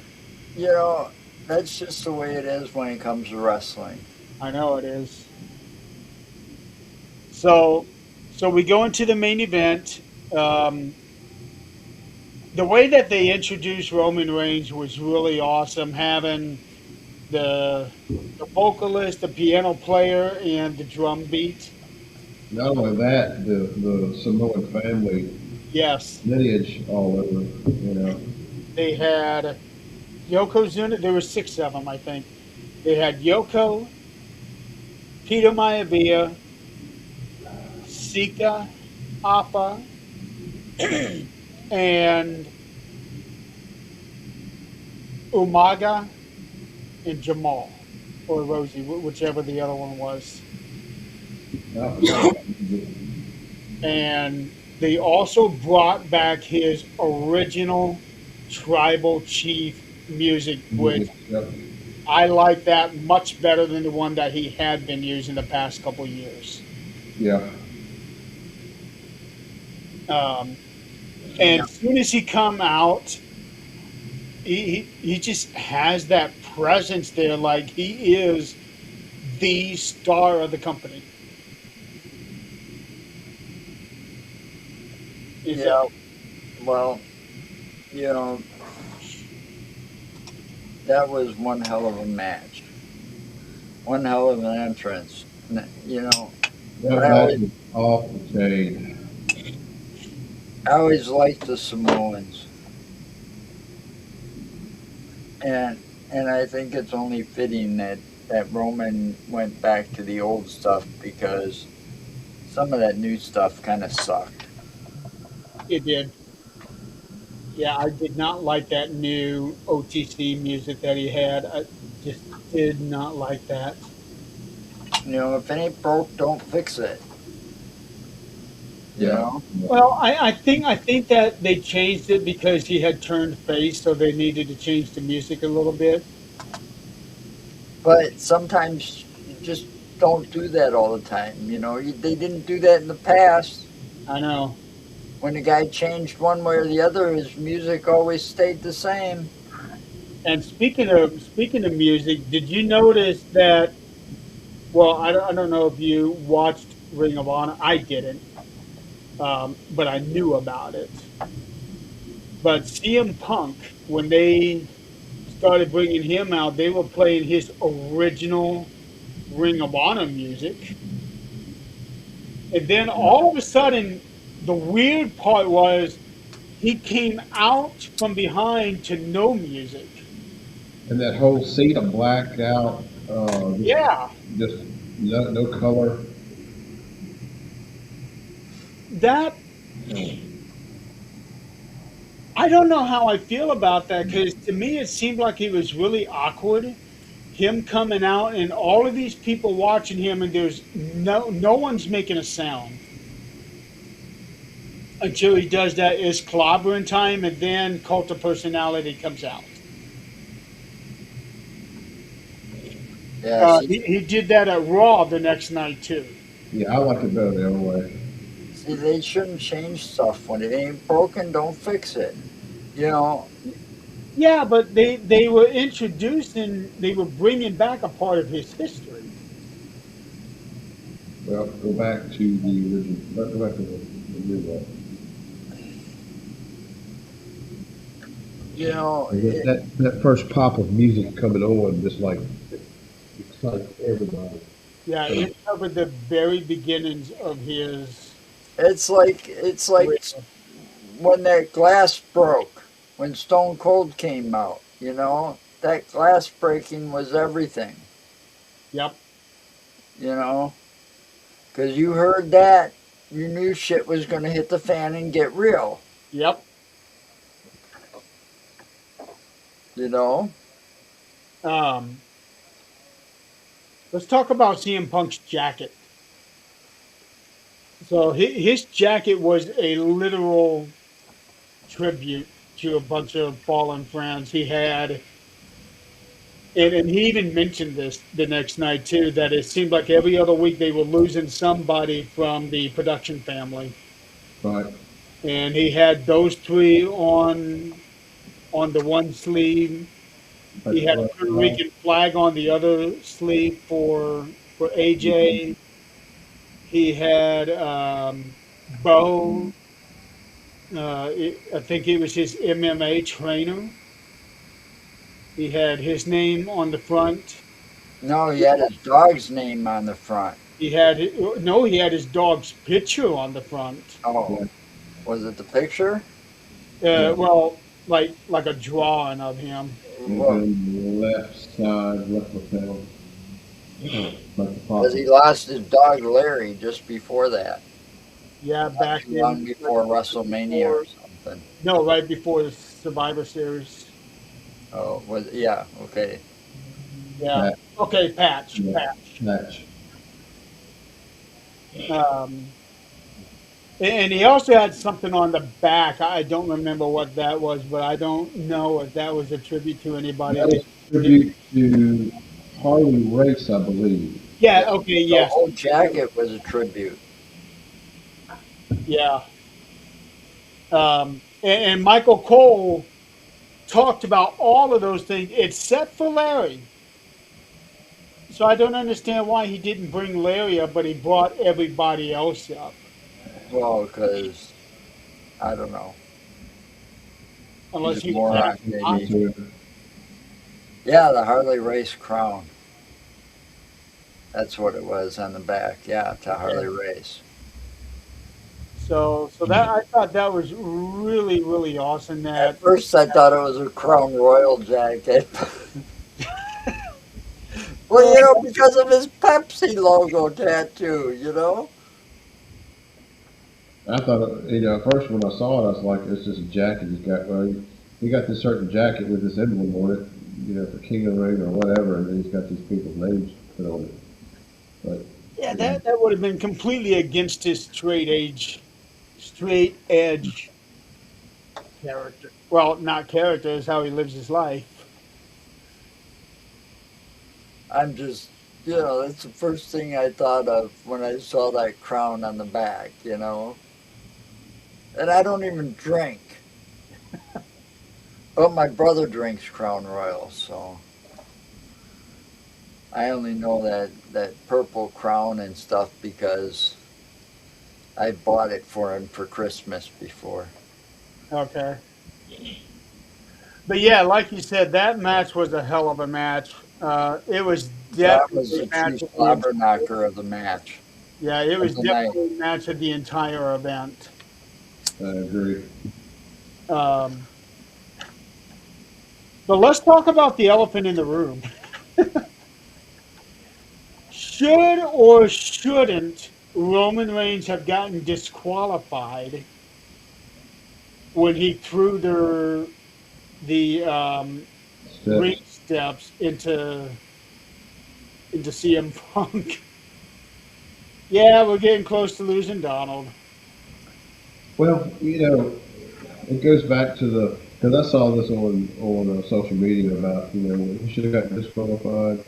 He's not supposed to do that. Like people, it's part of the show. It's scripted. You know, but in reality, yes. Yeah, If you Well, if you look at it as a realistic thing that we do, they should have distracted the referee should have been distracted with anything while Roman did that, and not have him just sit there and witness, an actual disqualification type move. well, Michael did say that the referee was being Being lenient. lenient, and I would say that if it had been any other match on the card, it would have been an automatic disqualification. But because this was the match, he let it go. Well, I mean, storyline wise, if you're gonna let that go, how much more can you let go? uh, You know, Uh, it's like they botched that whole. They totally yeah, screwed up a bunch of stuff during this WrestleMania. One being we talked about this last show with with Becky and Jessica Carr. They oh screwed yeah. that whole ending up. well, I think the referees have been letting the wrestlers get away with a lot more because I've seen a lot of things that people should have been disqualified for. Well, you think about this. Past. And Back it's in not the just on pay-per-views. I've seen it on Monday Night Raw. I've seen it on SmackDown. You know, there's things that wrestler. Now obviously the ref sees it. He does. You know, but they let it slide. Well, you think about this. Back in the day, say in the '80s, you couldn't hit anybody with a foreign object. You couldn't hit with a chair. You couldn't hit them. You couldn't hit them. Throw them into the ring posts on the outside. That was automatic disqualification. Yeah, Now that's a common thing, and also the announce table. yeah. They bust that more. How many times now they got it reinforced and they still bust it apart? Yeah, I like it the way they got it now because back in the day, I actually watched WrestleMania. Which one was it? It was Stone Cold and Shawn Michaels, 14. and Kane and Taker. That would Um, have been WrestleMania 14. 14. So I watched that one, the end of it, a couple of nights ago. But you you think back, all of that. When did it change so much to where the announce table gets used almost, every show, whether it be a PLE or just a Raw or a SmackDown, something gets destroyed every show. Yep. Well, the first time the announce table was used was Survivor Series 95. That was when Diesel powerbombed Brett into the table. That was the first that was the first time anybody had used tables in that manner. Now there was one match with Hulk Hogan and Harley Race where what was it? I think Harley had Hogan on the table and Harley jumped from the ring apron. He was going to do like the headbutt, but Hogan moved and Harley went through, but didn't break the table. Ooh, Uh, I think that might have been the first time a table had actually been used in a match. I'm not 100% positive, but in terms of using the table in the manner that we know now, it was Diesel and Brett at Survivor Series 95. okay. That's 30 years ago.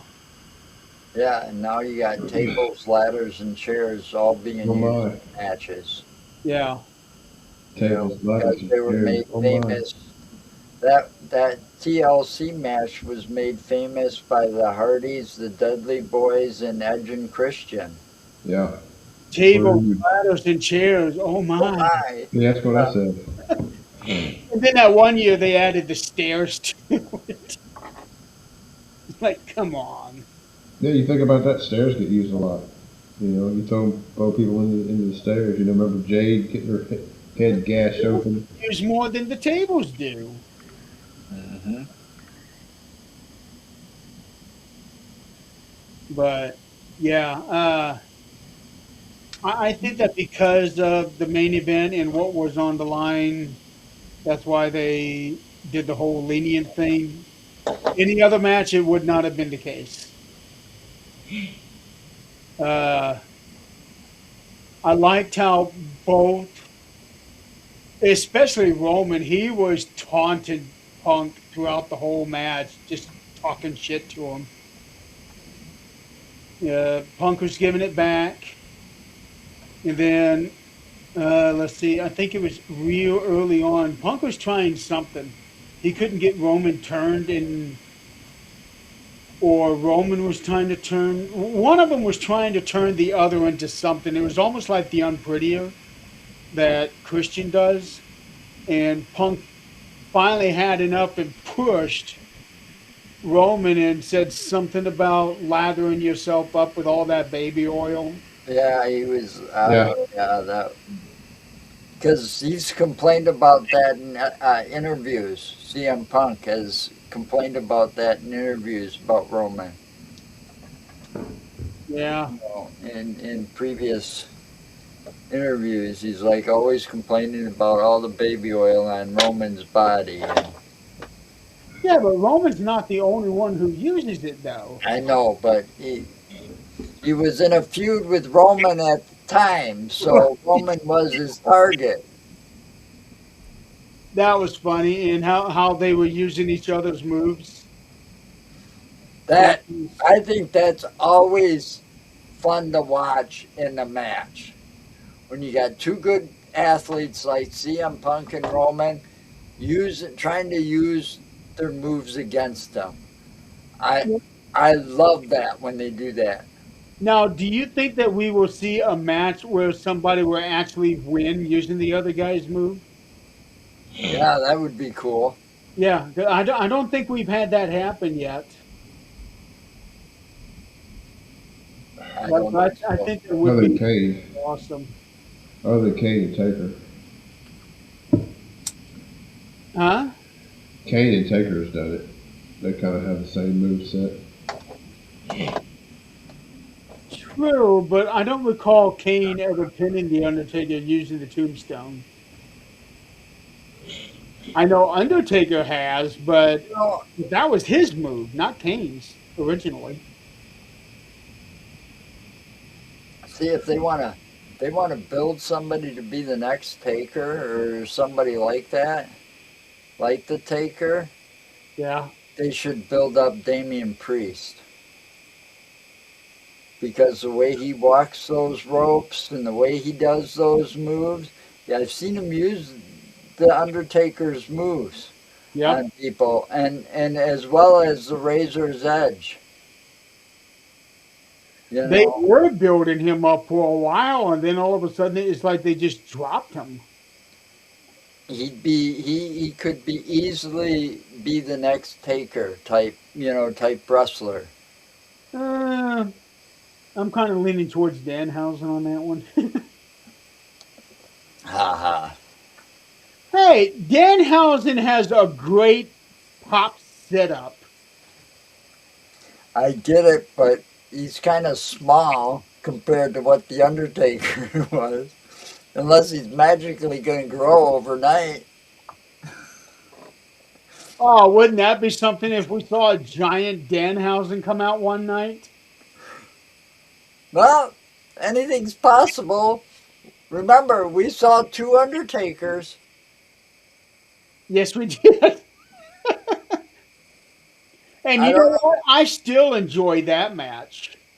I know a lot of people crap on it, but holy cow, the hype leading up to it. You know, the whole thing was, and looked it up once, and I don't remember, but they sure did get somebody to step in that looked a lot like the real Undertaker.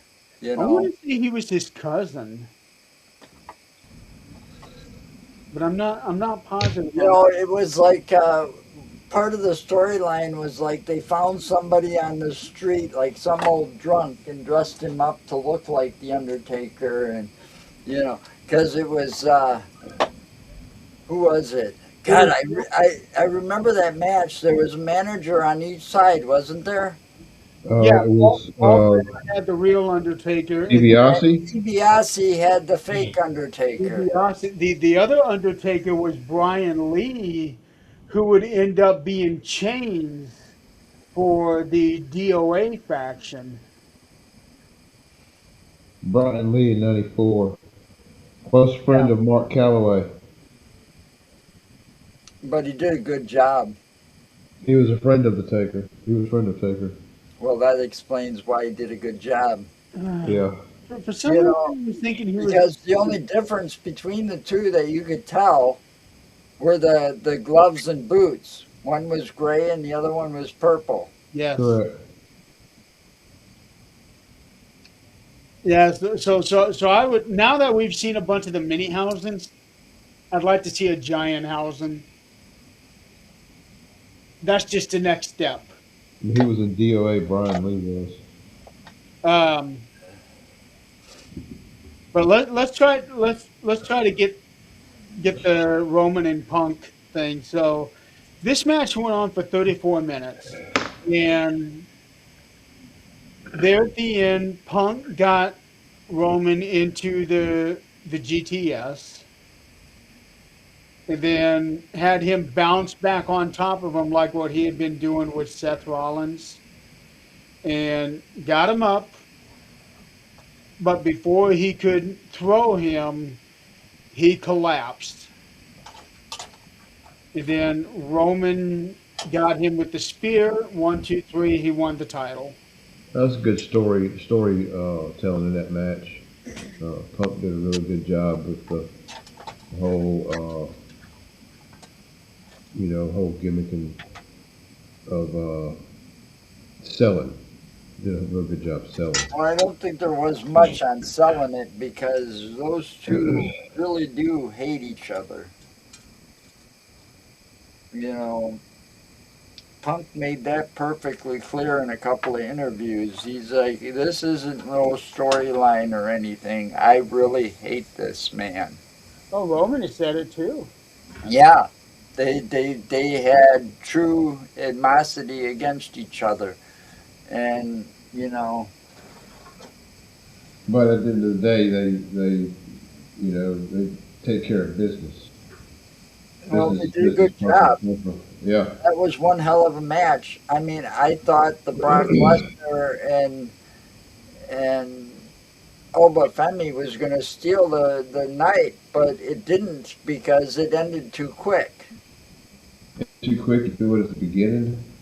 It just And like Jeremy said, I gotta. You may be right. There might be something going on um, with Brock. Because of the way that ended, the way what he did when it was over. And I've seen Brock Lesnar, go through some hellish matches that lasted for a good 30, 40 minutes, you know. Well, And I was expecting that kind of a match. I would definitely say that Roman Reigns and CM Punk is a match of the year candidate yeah. for sure. Because that was damn near close to a perfect match. They took each other to the limits and then some. And you could see it too. They were both spent after the whole thing. And then Roman celebrated with his family at the end, and he even had his two young twins throwing the ones in the air. Yeah, he probably ended up sleeping for the next couple of days.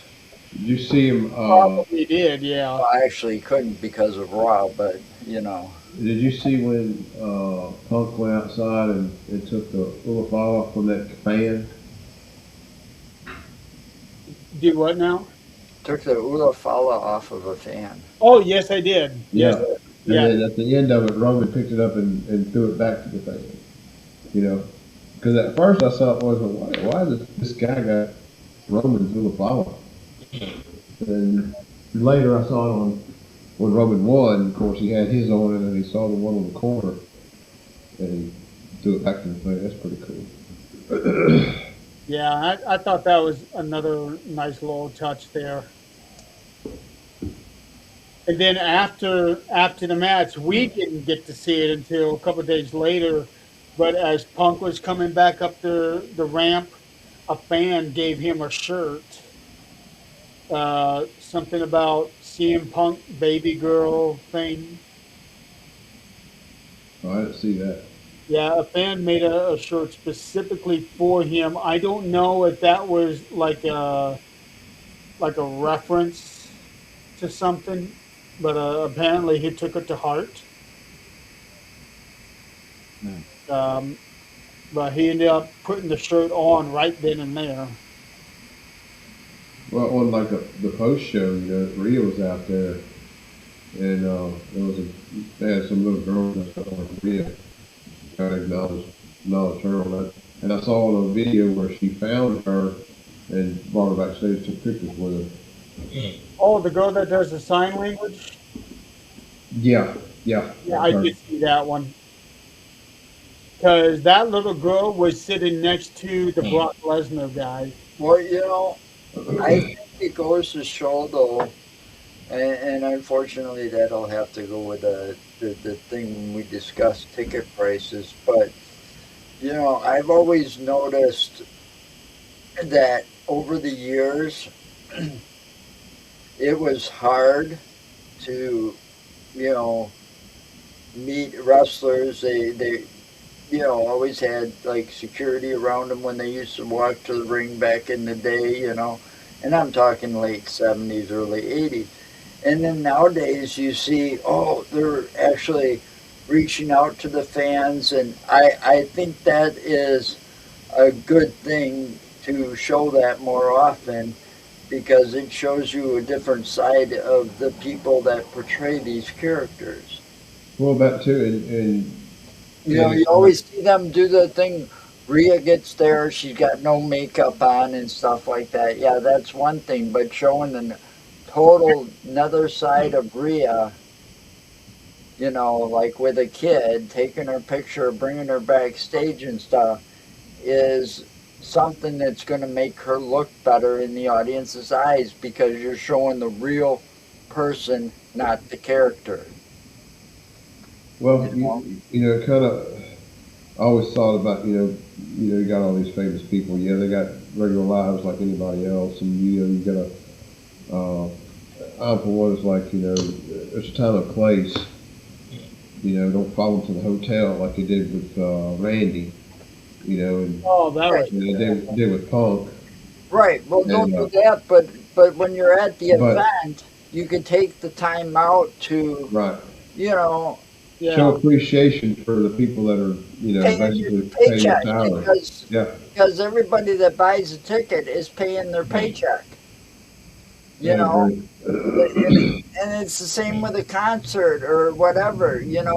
I mean, it's different. I wouldn't go tracking down a movie star or something at their hotel. That's wrong. You're invading their private space in that moment because The that's their one with private Bailey space. and DJ? But But when it's announced that, oh, we're doing a filming of a movie up here on such and such, and they give you the address and everything, and then there's a whole crowd while they're doing the filming of this movie, and you got two big stars, never come to Madison before. Okay, one sits there and takes the time out because there's a big crowd after they're done filming the scenes and stuff. Signs autographs, shakes hands, so on and so forth. Takes pictures. The other one comes out, rushes right to the limousine and hides. The You one know, that I didn't like was when and that one fan kept shoving the phone in Bailey and AJ's face while they were trying to have a private moment. CM Punk came out and knocked that phone out of his hand.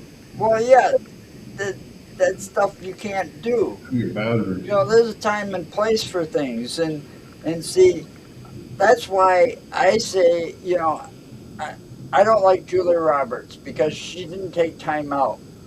But the other guy, what was it? Can't think who it was. Nick Nolte, because they were filming that movie I Love Trouble, you know, and they did the whole thing. He comes out, it's 2 o'clock in the morning. Sure, they're tired, but people were standing out on the street for hours watching this all go on. He signs autographs, takes pictures, and she just like hides her face and Everybody. runs away. And it's like, what a bitch, you know. You pay to see the movie and all of this and buy tickets, and that pays their paycheck in my eyes.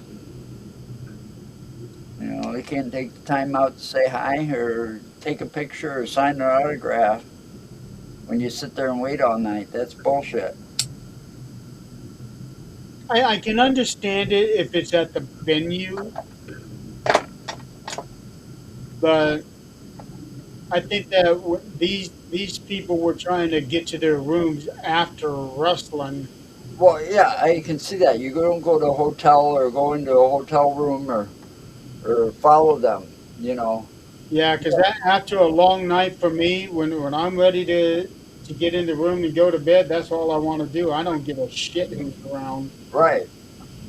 You know, I mean, when I was a kid, during after the wrestling event, we waited outside, out and back, where they used to drive the cars in, to the Yeah. garage part, and you'd see them get in, and that's when I found out. I that's before KFAB was busted wide open, but I saw the Ultimate Warrior get in a limo with Yokozuna after the two of them having one hell of a match together. You know, because you saw Yeah. Yokozuna get in the limo, and then they brought the garage door down, and all you saw was like the legs, and obvious it was the Ultimate Warrior because he still had his wrestling gear on when he got in the limo. They Well, were just hiding his face. back in the day, we used to go watch the small shows, Continental Championship. They had all the guys. It was in a little big coliseum that we had.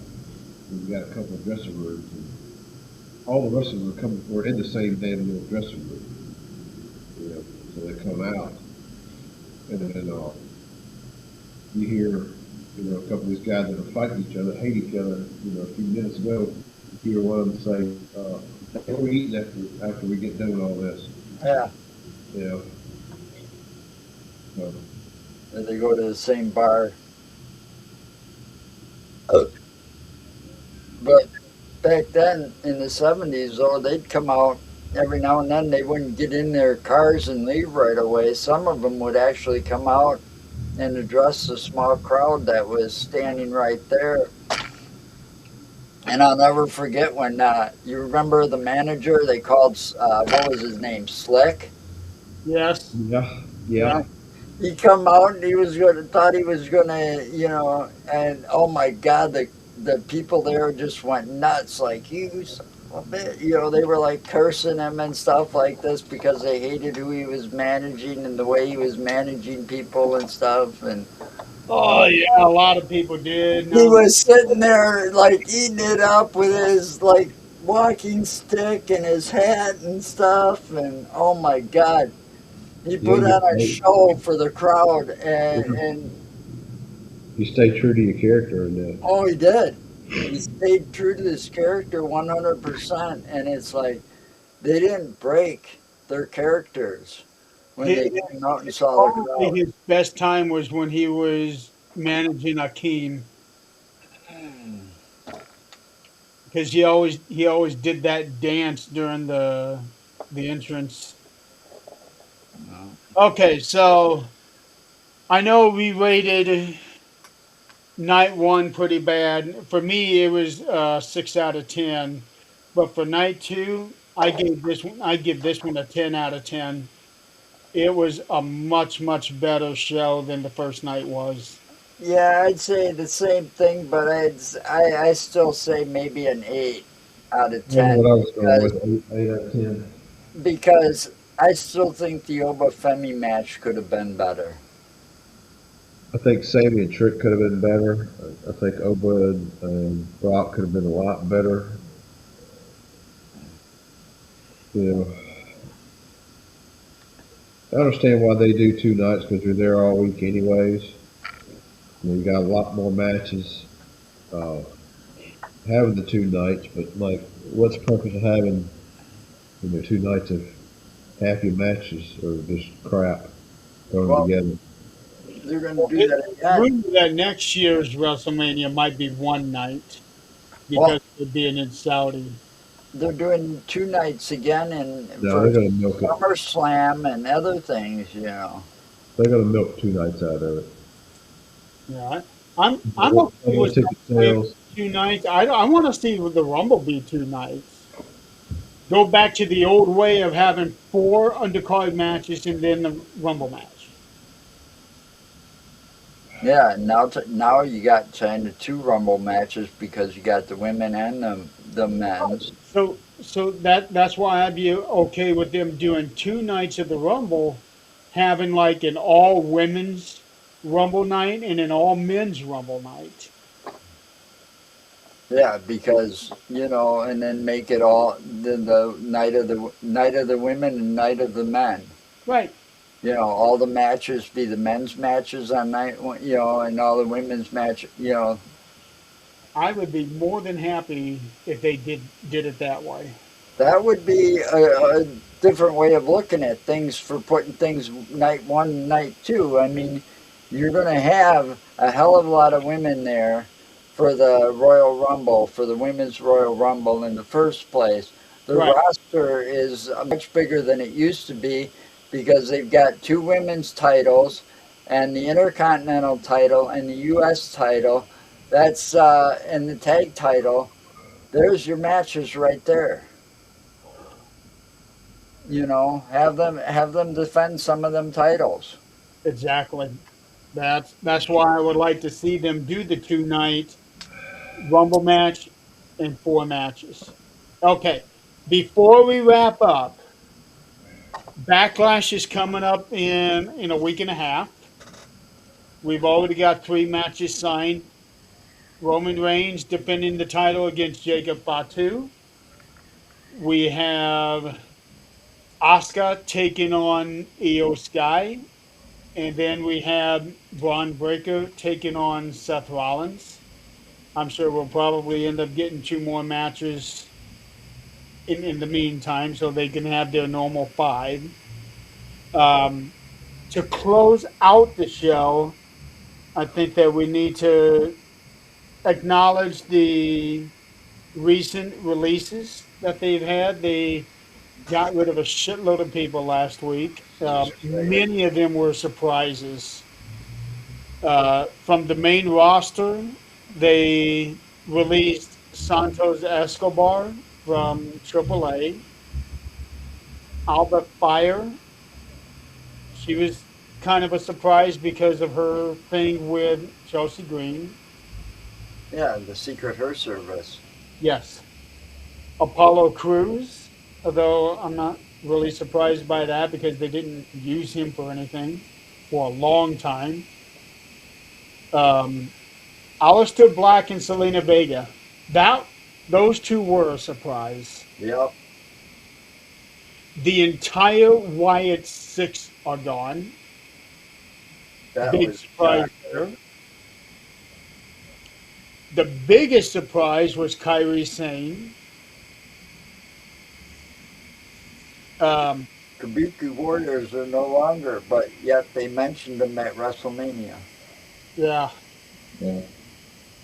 the one that I felt like really hurt was Zoe Stark because she was still recovering from that a devastating knee injury, so she never even got a chance to get back into the ring. Well, they didn't give her much of a chance to begin with. They didn't, but every time she was They in the did right ring, before she she got was hurt. great. They were starting to push her a little bit before she got hurt. Yeah. So everybody was, even the company was expecting to push her again. They said that they had big things planned for her, and then all of a sudden she was gone. Yeah, Then they released a bunch of NXT people. One was Andre Chase, who was never going to make it to the main roster, but he was there for the talent. He was more trainer than anything. Tyra May Steele, she was released. She's an Olympic champion the last year or 2 years ago, whenever it was. Then a whole bunch of names that I don't even know who they were. But but they got rid of all of those people, and in the meantime, we've had several call-ups. So Ruka, Ethan Page, and Joe Hendry are now a part of the Raw brand. Ricky Saints and Blake Monroe are coming up to SmackDown. Fatal Influence have already made their debut, and holy cow, they got nuclear heat already. Um, Soul is supposed to have a special spot on Raw where she signs Yeah, on Monday night. So, God, if they drop the ball on her, I'll be so pissed. I, I, well, I She's think my with favorite. her, it's going to be very hard for them to drop the ball on her. She is my favorite. Yeah, and we had a number of new people show up on NXT. Um, Maxine Dupree's husband, his name is Anthony Lewis, but he's now going by a different name. Cam Hendricks made his debut finally. Japanese wrestler Evil has made his debut. He is actually Io Sky's fiance. Really? Yeah, I didn't even know she was dating anybody, but he's Um, her fiance. Some guy that's the guy named, with the hood. huh? That's the guy with the hood. Yes, Were they doing that? yes. Some guy named Tristan Angels made his debut. I have no clue who he is. Tate Wilder, I think. Again, no clue who he is. Then we had this huge man come in and do a moonsault off the top rope onto Tony D'Angelo, and it turns out that his name is actually William Cruz, 19 years old. Wow. Uh, and I'm missing somebody. There were six of them: Cruz, Angels, Hendricks, Evil. Uh, I know I'm missing somebody. Can't think of it. But we got a lot of new talent coming in now on NXT, and a lot of talent moved from NXT to the main roster. So I think we're going to be looking pretty good here for this summer.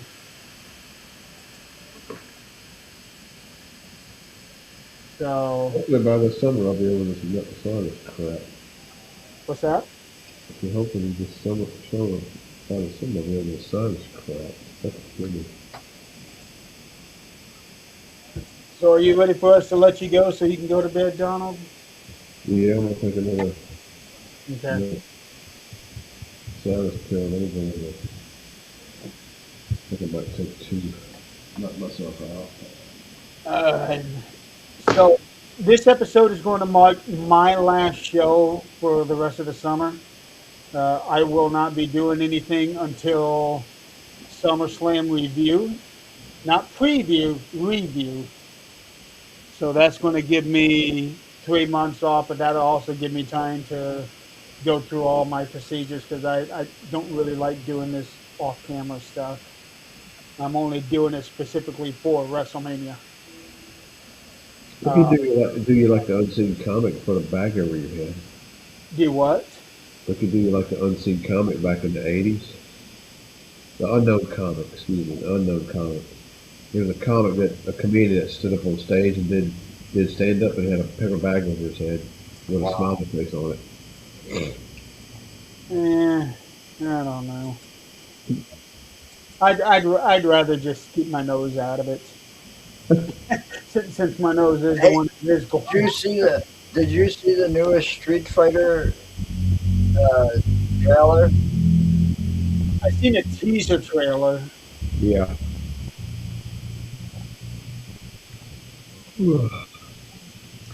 Didn't they make a Street Fighter movie Years like a ago. long time ago and it bombed? Yeah. I don't recall. Christopher Lloyd was a bad guy in it. I remember there was a Mortal Kombat movie. No, there's Yeah, been a lot there's of a Street Mortal Fighter Kombat too. movies, but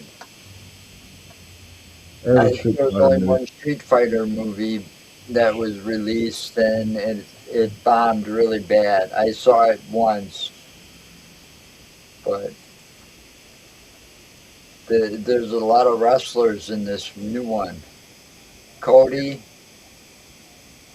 Roman Reigns, Jason Momoa, and I forgot who else. But they're all playing different, you know. The characters in the game. So it should be interesting. Okay, so while I will be going away for a while, I think Mark on Wrestling is going to try to continue schedules pending. Um, So I think Joe is going to step into my spot for a little while until I'm able to come back. But again, this is all going to depend on scheduling. Yeah, we're gonna keep it alive. We're gonna keep it going until you get back. I have an open schedule pretty much. So it's all going to be based on Don and his schedule. So And his is he's always just got to let me know when he wants to do one, and we'll do one. Mine's crazy. You When is know, backlash is on the 9th? Yep, backlash is on the 9th. So we can do a pre-show, maybe the 8th. sure. Okay, What is that? A Friday? Friday, a week from Friday. Yeah, there. You guys go. We can take up the spot of Insane Asylum and 13th Dimension. Try to use up those 2 hours and be done by SmackDown. yeah, because that's one night I have to get done early. Early and ish. So, because I won't be around to watch Backlash, I'll have to watch it when I get home. Because on the 9th, I'm going to a Paracon in Fond du Lac, I think it is. I got it written on my It's calendar. like the Midwest largest Paracon or whatever. It's sponsored by my friend Barnaby Jones. So, and I already got tickets and paid for them. So my wife and I are going to that. Well, we can schedule it. Oh, Oh, excuse me. Friday's good. Okay. Hopefully by then your sinuses have calmed down. God, I hope so. It's been horrible today. Yeah, you've looked miserable all night tonight. Yeah, we'll Yeah. be all right a couple of days. I may have to get a shot. Okay, well we'll go ahead and wrap it up tonight. Thank you so much for playing along with us and sticking Uh, it out with us for 3 hours when I originally was hoping for 1 hour. But we get It is sidetracked. what it is. It is what it is. Yep. it is. Yep. So come back and join next Friday. And yeah, Friday. next Friday on the 8th, watch these two yahoos talk about backlash. We'll have a lot of stuff going on by then. Hopefully, we'll know lot more. Well, I would hope so. That's the day before the event. They should have other matches announced by then. I think they should have everything announced by this next coming SmackDown. Knowing them, they'll have everything announced and all the surprises given out already before the show. Yeah. Well, they're banking on the names themselves now, selling them out. Sure, Yeah. it did not work for WrestleMania this year.